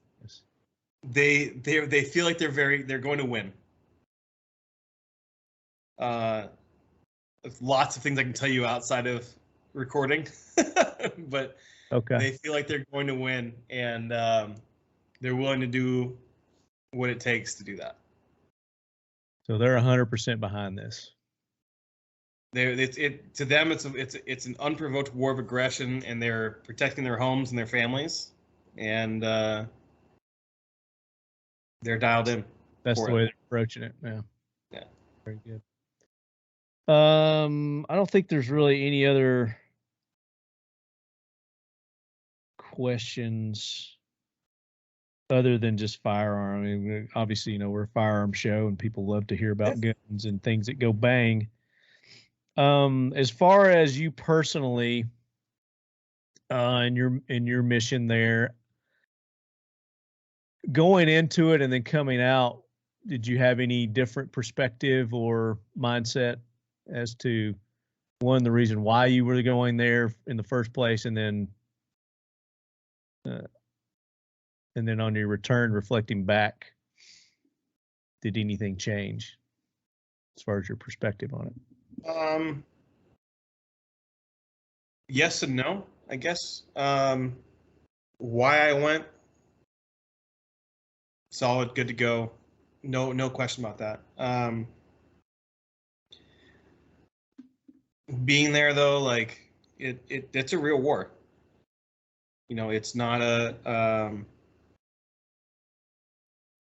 you read about it on the internet, you watch things on TV, but it's a real war. Like, and I'd never experienced this before. This is a new experience for me, even with all my time in combat in the wars that I've fought in. When you hit an actual meat grinder, it is the definition of that word. And it's something that, you know, as a society, I wish we could stop doing these things to each other. I'm a big fan of like shooting people in the face. Like, I see you, you see me, I get to step on you, and I can kill you before you kill me, and like, there's a respect in a warfare level of that is important. Whereas mortars, artillery, drones, suicide bombs, these kind of things, like it's a who it may concern, you know. And how's the Air Force coming into play? I mean, is there any air warfare going on? There is. It's touch and go. Much about that. The Ukrainian Air Force, I never saw any of. It's more so the Russian military is afraid of the Ukrainian Air Defense Forces, as they rightly should be, because they're smoking the fuck out of them. But at the same time, though, they're not. You know, there was a moment, and I have on video. We were at a training site doing our jobs, and all of a sudden it was like, "Hey, 2 Russian helicopters are on their way. We gotta get the fuck out of here." And I was like, "Okay, that's all I gotta say."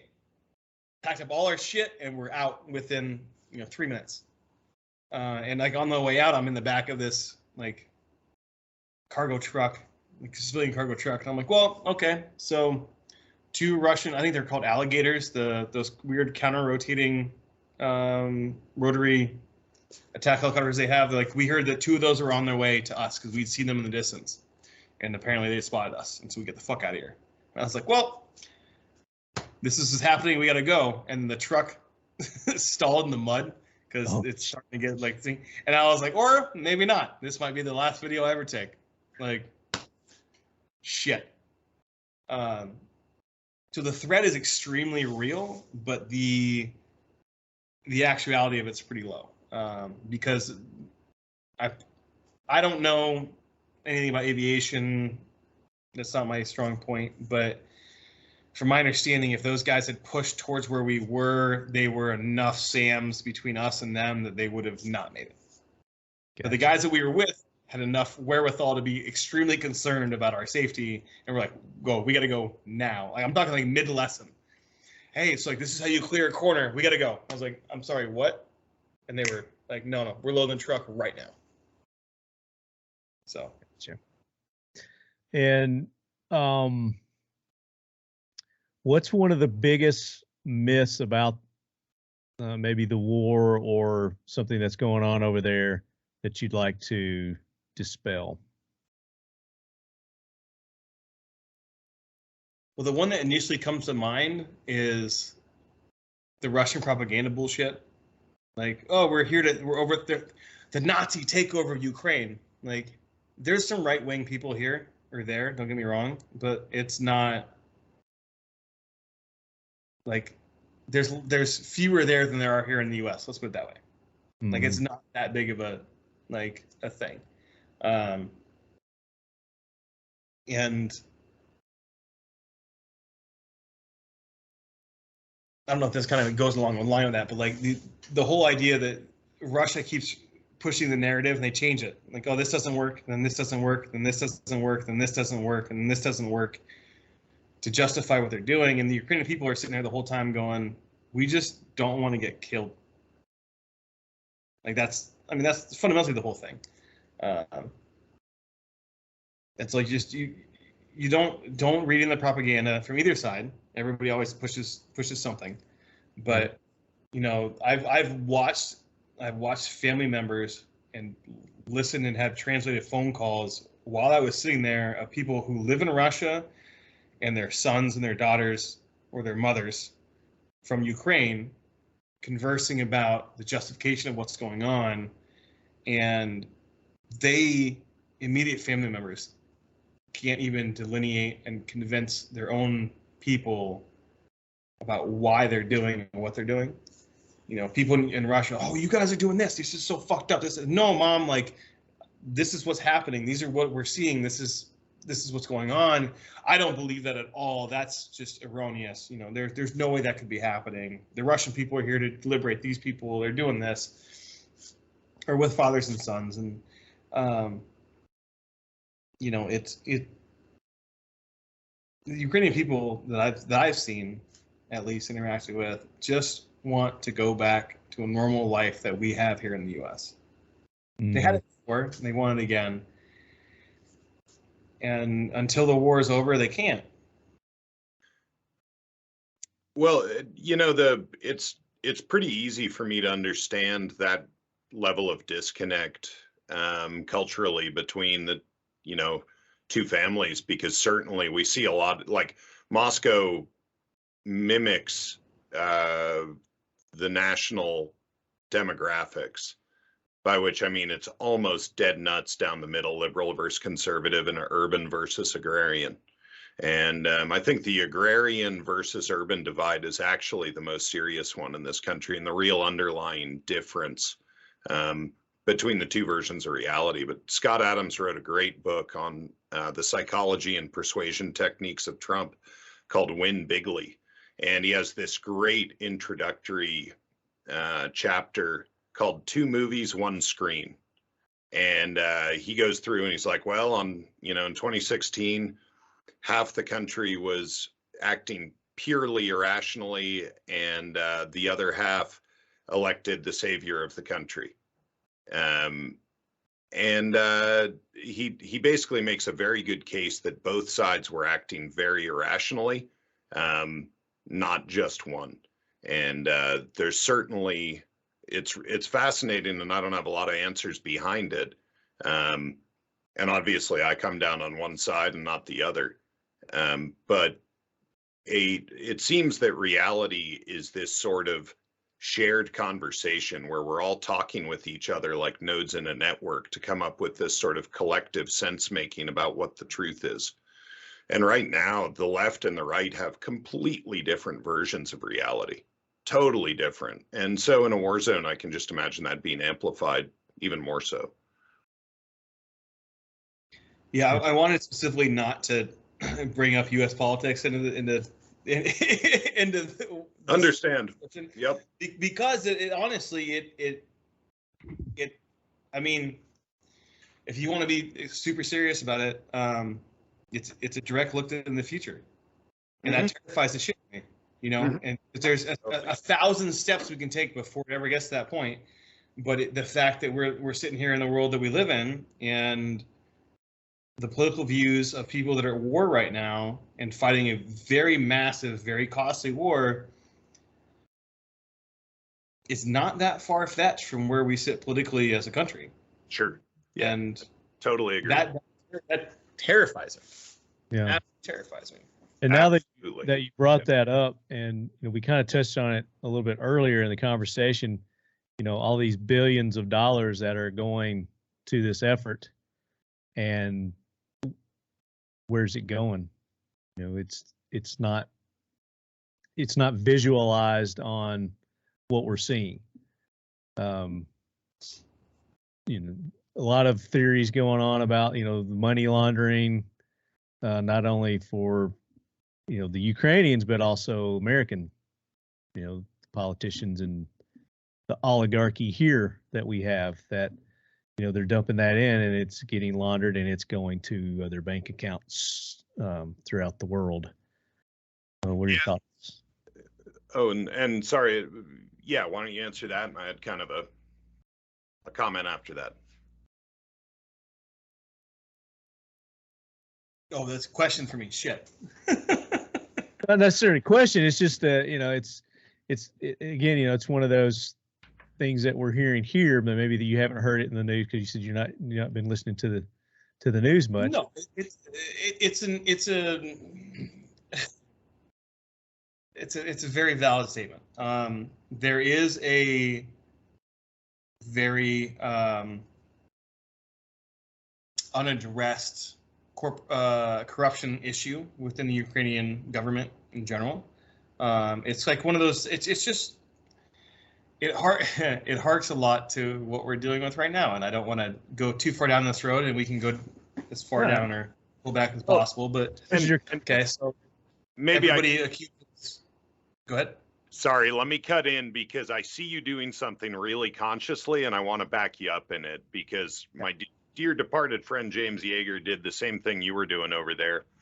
And he was very clear, which I hear you being somewhat less, he was pretty famous for being blunt. And you're being a little more nuanced in how you describe it. But his big thing was that he was there for everyday people who didn't want to die. And he was training Ukrainians to survive a war zone. And what I hear you saying over and over again is exactly the same thing, that you were going there to help individual people. You weren't there on behalf of a government. You were trying to help people survive a really dangerous situation. Am I putting words in your mouth, or is that about what you're trying to say? No, it's extremely valid. That is correct. To the point of once again, anecdotal conversation. We had a group of guys that we were working with, and they were dicking off in the woods, as we all were, because you can only put soldiers out in the woods for so long before they go fucking crazy sitting there at a shenanigans base. Yeah, like how fake are we gonna fucking make this fake shit? And they didn't listen to me. I lost my fucking shit, and I was like, "Look, guys, like I'm here. I'm not being paid to be here. I'm not. I don't want to be here. I'm at the same risk as you guys. I'm just taking the wars that I have in my pocket, and I'm trying to teach it to you so that way you guys don't die. So when you go home, you can make grandbabies. You can make babies. You can have a wife. You can have a life. You can do these things. So if you don't want to fucking pay attention to me, that's fine. Go fuck yourselves. But those of you that do want to pay attention to me, let's have a conversation and let's discuss why the things that I'm telling you about are going to make you live longer." And it was that for me. It was a very personal. I want to teach this guy to stay alive. If you don't, I can teach 50 guys. If 48 of them don't want to listen, I can't help that. But 2 guys, that's 2 lives that my life lessons have kept in the world and above ground breathing. And that's important to me. And that was the whole goal of everything. And please don't mistake what I would just said as a reflection on you, because not at all. You've made it perfectly clear why you were over there and your intentions, but I guess more so, again, the money that's going over there is not going to what it's intended for, and obviously that's reflective in the gear and equipment and the ammo and the defensives that they could have or should have. So I didn't think it like that at all. I don't want to make you think that. I just kind of Brian sent me down this mind train, and I just kind of followed with it. He's good. What I meant was, so there's also a very valid question. Zelensky is softly known through the entire country as being corrupt. Like it's not a thing. Like it's just no. They know it's a fact, and that's a fact that's the way governments are run over there. We don't talk about it, but it's just yeah. But here's something I didn't know either: is that he was an actor. He was a comedian. Yep. He's actually a comedian. Yep. I didn't realize that. And he has no political background whatsoever. He's like Ronald Reagan taking office, except he's not Ronald Reagan. It's even better than that. He played like Martin Sheen on The West Wing, but in Ukraine. So he like on 24. I forget the actor's name. Sutherland. What's that? Sutherland. No, not Sutherland. The black dude that played the president. Oh, he was in Major League. That guy, Serato. Boy, I'm not sure. That's going too far back for me. I'm not sure. Yeah, you and I were like 5 when Major League came out. Because Major League had Charlie Sheen in it also, but it also had the guy that you're talking about. Okay, so yeah, imagine that guy ran for political office and won. That's the situation with Zelensky in Ukraine. But he's a comedian. He was a comedian too, totally. Like a schlocky, he wasn't. Like Monty Python. He had this comedian group that they would travel around and do their little shtick. And then they started a TV network. And they started making TV shows. And he did a couple of movies. And yeah, I mean, right up until and like you said, he played this political figure that he was I think he was a president in that TV show. And then I guess, people saw him as a presidential figure and he got elected. Like, have you seen his PR stunts that he's done? I haven't. Dude. Well, by stunts, I mean, like, full on, like, good moves. But he went, as soon as Kherson, last, 4 days, was evacuated, where was he? Boom, right there. Camera crews, filmography, lights, everything. I'm in Kherson. I'm here. I'm at the fucking place. Like, I'm at the Civic Center, like where you saw Russia's flag yesterday. Ukrainian flag is here. The president's now here. Yeah. But he's doing all these PR moves and he's doing these things that actors know how to do. And I can't fault him for it because it works. Because guess what? Us in the West, what do we want? We want a good public figure for the war we're fighting, and guess what? They delivered to us on a fucking hand platter. Entertainment. The Russians, we've been trying to do that for 70 years. Like, he's like the little messiah that could, I guess, Yeah. That they, it makes sense to me now, again, why he's so good in front of the camera. I just never did any research on the dude before. And then I got to reading up on this. I'm like, holy shit. I mean, this totally makes sense. What's going on with this guy, and, again, looking at his net worth prior to, and then where he's at now with his, net worth is like, yeah, he's there for the money. Oh yeah. Yeah. And he's just happy to get elected, and all of a sudden he's like, fuck, there's a war. Now what do I do? Yeah. How do I make the best? Like, I mean, I'm not trying to justify anything he's doing, but like, I mentally understand how an actor who became a president of a country when the second biggest, strongest military invades your country, and all of a sudden you're winning. I'm like, dude, PR fucking stunts all day long. All day long. He's never let a tragedy go to waste. He's one of those kind of milking it for all it's worth. But we are running long on this, and I don't think we're going to have time to do the new guy questions. I would really like to do the new guy questions with you, Neil. So can I close out with the story though? If yeah. We're gonna.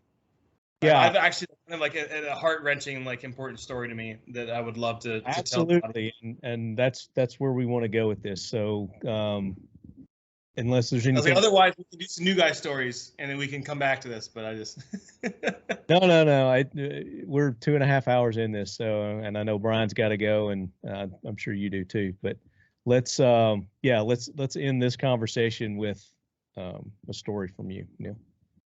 So this kind of hit heavy for me. So when I was in Donetsk, the whole point of me going out there was I was supposed to train 10 snipers that had already been trained by the Canadian forces beforehand, and they'd gone through some schooling but needed more advanced schooling. And like I said before, the night before I got there, they got hit real heavy by the Russians. They lost 150 dudes. And so obviously the snipers couldn't get pulled off the front. So I was there for a week. And the last night I was there, I was finally able to meet the sniper, the sniper team leader, the section leader. And it was probably the most touching moment of the war for me personally, just based off of my experiences in life. So this guy, we were sitting in an apartment. He came up, and it was probably about 1 a.m. And it looked like a kid came in. Got blood on his face, a very dirty multicam uniform, had some gear on, took it off. We're talking. I was talking to my interpreter. It was also the girl I was instructing at the time. And I was like, hey, tell me about him. And she goes, oh, well, he's 23. It's like, okay. And sniper section leader. I was like, okay. He's been fighting for 6 years. And I was like, shit, okay. Because I'm like, why is this child sitting in front of me? Why is he bleeding from his face? That's obviously not his blood on his face. So I'm like, hey, what's going on with the blood? Oh, well, one of his guys on his team got hit earlier today, and he hasn't had a chance to clean up. I was like, what the fuck? Like, why? Then why is he here? Like, I am the last person that he needs to talk to in the world. He needs to go eat. He needs to go shower. It's just take care of yourself, bro. She goes, no. It's very important for him to come meet you. It's like that. It's not, but I appreciate that value. And so he has some chai, normal tea, cookies and stuff, and he leaves. And so I'm talking to my interpreter who's friends with him, and I'm like, hey, so tell me about him. What's going on with him? And she tells me, he's like our little puppy. He's always dirty. So whenever he comes here, we clean him. And I was like, oh, that's cute. I'm like, so tell me tell me about tonight. So it's like, what, 22, 23? Oh, yeah. Okay. So how long has he been fighting for? 6 years. That puts us back to 2014. Where's he from? What the fuck's that city called? Where everybody there's a shit ton of people that got murdered. I think it starts with a D. Fuck. Not Dnipro, not Donetsk. It was the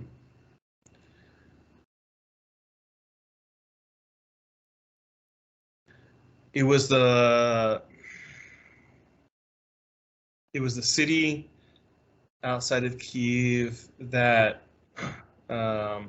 it had it was like the massacre of the war. South or what? It was north near Kyiv. I want to say Bucha. Oh yeah. Yeah. So she was like, he's from Bucha. And I was like, holy fuck. It's like, okay. So he's 23 years old. He's from Bucha. Been fighting for 6 years. I was like, what happened? Like, was blood on his face? She goes, oh, she told me one of his guys got hit earlier. And I was like, fucking Christ. But I remember, and I tell the story to talk about him because he's a young kid doing a man's thing for the last 6 years and putting a hurt on the Russian army.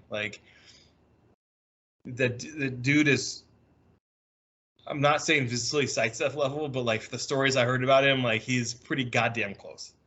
But I was sitting there, and when I was 23, I was a sniper team leader. I'd been fighting for 6 years. I was from Anchorage, Alaska. I don't have that background, but I remember looking at him and going, I was you in the U.S. military almost 20 years ago. And I remember when I came home from Iraq in 2004 and 2006, I had the old guys coming to me and going, you're so young. You're a child. What are you doing? And I was all of a sudden the guy telling him that. Being like, you're the, and it was just I'm getting goosebumps right now just talking about it. It was such a surreal experience sitting there and talking to a dude that is doing what I did on another level. I'm not even trying to compare myself to what he's doing, But being at that age and having somebody tell them, like, you're a kid, and being the kid and going, I'm a fucking man. This is what I do.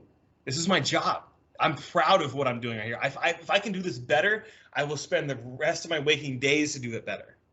You know, and looking at that in his eyes and knowing that the thought process going on in his head, but being the old guy and going, what the fuck are you doing, man? Like, you were a kid. You should not be living this life. You should not be doing these things, you know? And that's what sat with me the most of this entire experience, is that non-conversation with this guy that I had entirely in my head based off of my own experiences and my understanding about him. And the fact that that is not an outlying thing in Ukraine, you know, that is probably the rule, less the exception. And in human history, you know, we've had Eric Weinstein calls it the Great Dream, you know, the post World War II to a couple years ago, and that we're waking up from. And all of us have some, there's a whole bunch of realities that us as, you know, I'll use the word privileged because it's the right word, not because it's woke. We've had a really privileged existence in the United States. And all of a sudden, a bunch of us are having to contemplate what the rest of our lives could be like. And I think the easiest years of my life are over. And yeah, we live on kind of a razor's edge. There's that thin red line that people talk about that's a very real friggin' thing. And there's this chilling line in 1984 that if you want a vision of the future, imagine a human or a boot coming down on a human face forever. And like, yeah, there's some very heavy realities about living. And you know, I didn't understand the human condition, what that phrase meant when I was a young man. And I'm starting to understand what it means now. And it is not easy. You know, it's yeah, there's some harsh shit there. And I've never been downrange, so I have no way of knowing your experience. But it was very impactful, that story. So thanks a lot for sharing it. Yeah, humans are terrible. Yeah, and wonderful. You know, that's that human condition thing. It's a total dichotomy, and it's really brutal because you can't. The number of things you can say with certainty about humans and have them be 100% true. There's almost nothing you can say. We're one big dichotomy, you know, and that whole yin and yang thing that Peterson is always talking about with chaos and order, and it's wild. And we're not in charge. That's for damn sure. Well, you know, Neil's the living example of that. And you know, when it's time to go to war, you know, man can be a warrior, but when it's time to be generous and giving and kind, and you know, he's demonstrated that by going to this foreign country that we really have no business being there. I mean, there are reasons, but and donating his time and his skills to these people that are literally fighting for their lives, that are being aggressed upon for greedy political reasons. And these people are caught in the middle of it, and he has donated his time to go and show them how to survive as best they can. And, you know, again, showing both sides of the human spectrum there. And I really appreciate you coming on, Neil, and sharing the story with us, with our listeners. And Brian, you taking the time to come on and, you know, offering your huge intellect to and perspective. I mean, because you do bring a very unique perspective to situations like this that we don't get to see or hear in the media. The news, you know, the way that they're broadcasting it, and Neil's firsthand perspective, I guarantee you, for our listeners, is contrast to everything that we're hearing in the news. You know, so appreciate you doing that, both of you being on and leducating the uneducated, as we like to say here. Neil, I want to have you back because I want to do the new guy questions with you, because they're so fun. So we're gonna have you back on. Maybe we'll get you on the final AK corner, and maybe we'll do some stuff there when we give away. As I mentioned earlier in the show, we're giving away another BFT 47 from Century Arms lead heads. We're going to be selling tickets for that to raise money for the Sheepdog Impact Assistance. We're going to do a raffle. I'm going to give you all the info on that. It's coming soon, so be listening, pay attention. And then also for our 10-year anniversary, we're going to have a big giveaway. We're going to get all our friends, the show, all our sponsors together. We're going to have some awesome prizes. And we've already started kicking it off with Century Arms has put up an AP 5 9mm delayed roller. What is that called, Brian? Roller lock something. MP5 clone. They're awesome. Right. That's very similar to MP5s. They told me not to call it a clone because it's not an MP5 clone. Sorry. No, I don't know. I'm just going by what they told me. But, so you get an idea if you're who don't know what it is. But go to their website. It's on there. AP5. It's awesome. They're like $3,000 or something. I mean, they're not cheap. And then our good buddies at IWI, Jeremy's put up a Tavor that we're going to be putting. Yeah. Jeremy's my boy. You were doing real good until right then. Just calm down, buddy. It's okay. Oh, come on. I like me some Jeremy Gresham. Good old Jeremy. Yeah. So I didn't flinch a muscle. I sent out the request to let everybody know I was going on, and he was the first one to respond. Just like that. He's like, Tavor, baby, right there.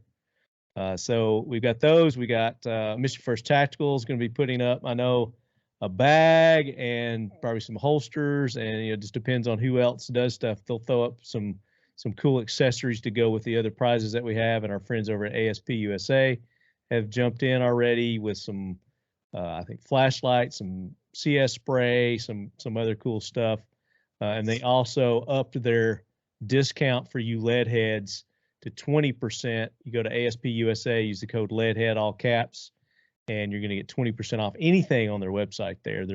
They've got the training guns, they've got the handcuffs, they got the batons. They got one of their batons over here. I really like my baton. Here's my baton. Oh, nice. Do some knee slapping with that right there, baby. And then our other sponsors, go show Seal1 some love. Seal1.com, use the code LEADHEAD, get 25% off. And keep in mind, Black Friday and all the big sales are going on. So some of these codes, they may even be doing better stuff on their websites than our codes that we've got here. So go check them out. Could be some better deals floating around there. Their Instagrams, their websites. But Seal1.com, LEADHEAD, 25% off. Mission First Tactical, LEADHEAD, you get 20% off. They've got a new AR handguard that they've just released. You guys might want to go check that. It's new and improved over the previous ones. I haven't got my hands on it yet, but I plan to. 1776 United to get our logoed apparel with the classic Talking Lead logo and our Leadhead Brigade logo. You go 1776 United, use the code Talking Lead, get 20% off. I know for a fact they've got some smoking deals going on their website, so go check it out for the Black Friday. You get even better deals there. Factory 47, good buddy James Bialzak, I call him Bizak. Factory 47, he does our AK Corner logoed items. I've got some around here somewhere, but you can go there and get the hoodies, the leadies. I don't have one here, but I got to get another leady. I left mine in Sturgis, so somebody in Sturgis got a nice Factory 47 big gulp cup of mine. You can go there, use the code LEADHEAD, get 10% off. Pete Pye at Defiant Munitions, I've seen he's been running some smoking deals, probably better than the code that we've got here, but it's a Leadhead also. You get 10% off if you use that code.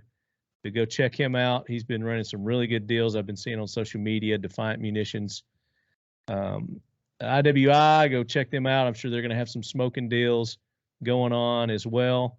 Keltec, same thing. Leadhead, 15% off anything in their store, but I'm sure they're running some good deals over at Keltec too. And then Lockdown, our newest friend of the show, Lockdown, you can go there. You see awesome walls behind me that I've got my firearms.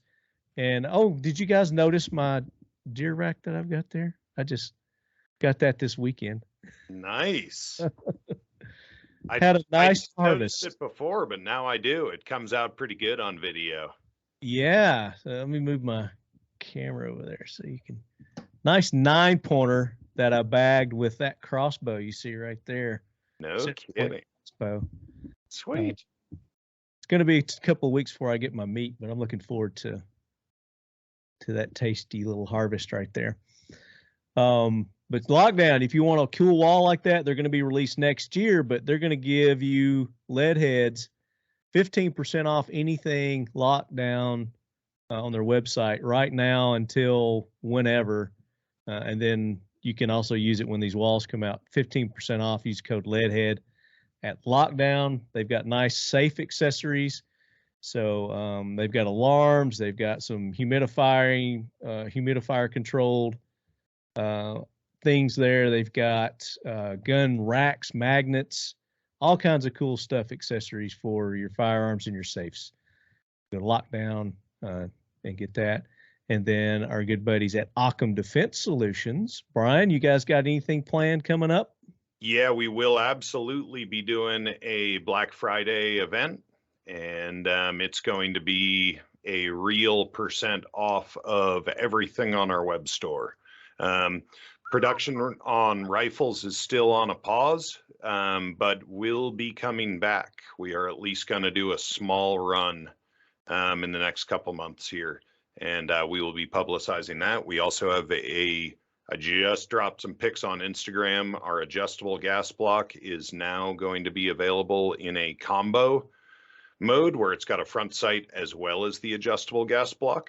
And so for you guys who like running traditional setups, that's going to be a really nice solution for you for running suppressed or running hot versus cold, like Neil going from Arizona to Alaska.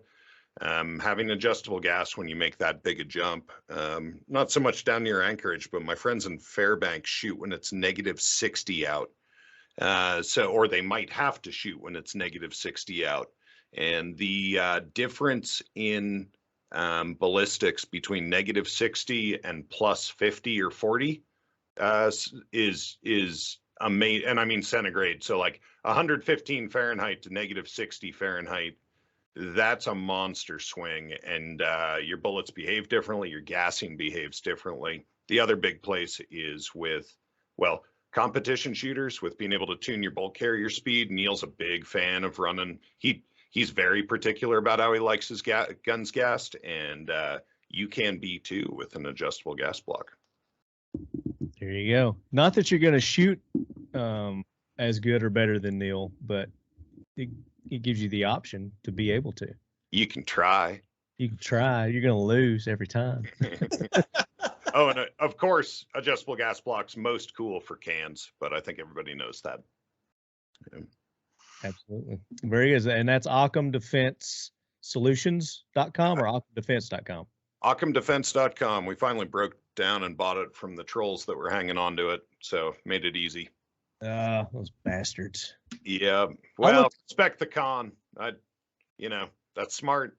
It's really smart. I looked up AK Corner today, and somebody has stolen my AK Corner website. I was going to go ahead and get it. And with a K, AKKORNER. Somebody's already got it. Bastards. Oh, yeah. For anybody thinking of starting a business, buy your website before you name your business. Like, yeah, it's a thing. Yeah.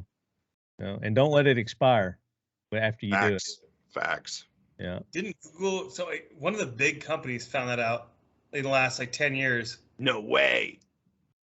Yeah. No, I remember hearing something about that. Yeah. No, it was, I want to say it was Google, but it wasn't. But it was something like that level of just massive company. They just forgot, it was like a 3-hour period, and someone bought it up for $1,200 or some shit like that, something just astronomically low.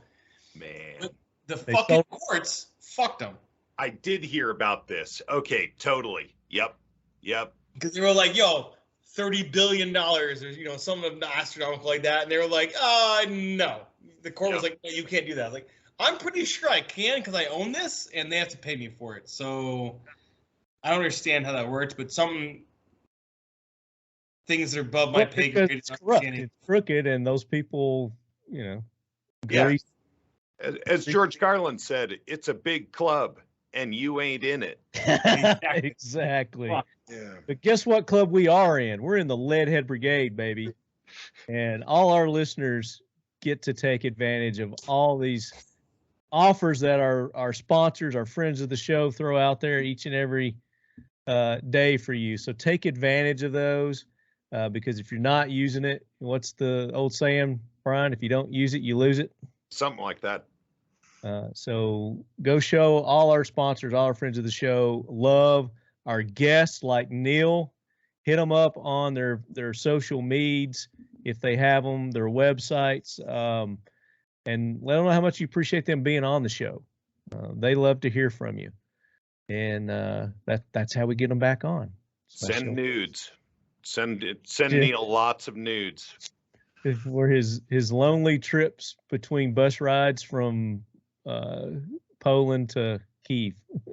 I'll tell you what, ain't nothing lonely going from Warsaw to Kyiv. Hey, we got to talk about this Tinder, so we're going to sign off. You're going to give me some Tinder points. Look, that's probably the best ride ever. The mask slips. I dig it. So Leadheads, have a great Thanksgiving. I hope everybody gets lots of turkey and potatoes and dressing and whatever your favorite Thanksgiving. Mine's like green bean casserole. I love my mom's green bean casserole, so I'm looking forward to that. And I hope everybody doesn't get fleeced, with the inflation and everything. So I hope everyone's able to enjoy their Thanksgiving. And while you're doing that, Leadheads, as always, remember, keep your loved ones close. And your firearms closer. But remember, don't talk politics during Thanksgiving, because that's the best way to ruin the weekend. Because that's just damn rude. Unless you're in a family of liberals. All right. It's where I'm stuck. Good. Nice. Good show, fellers.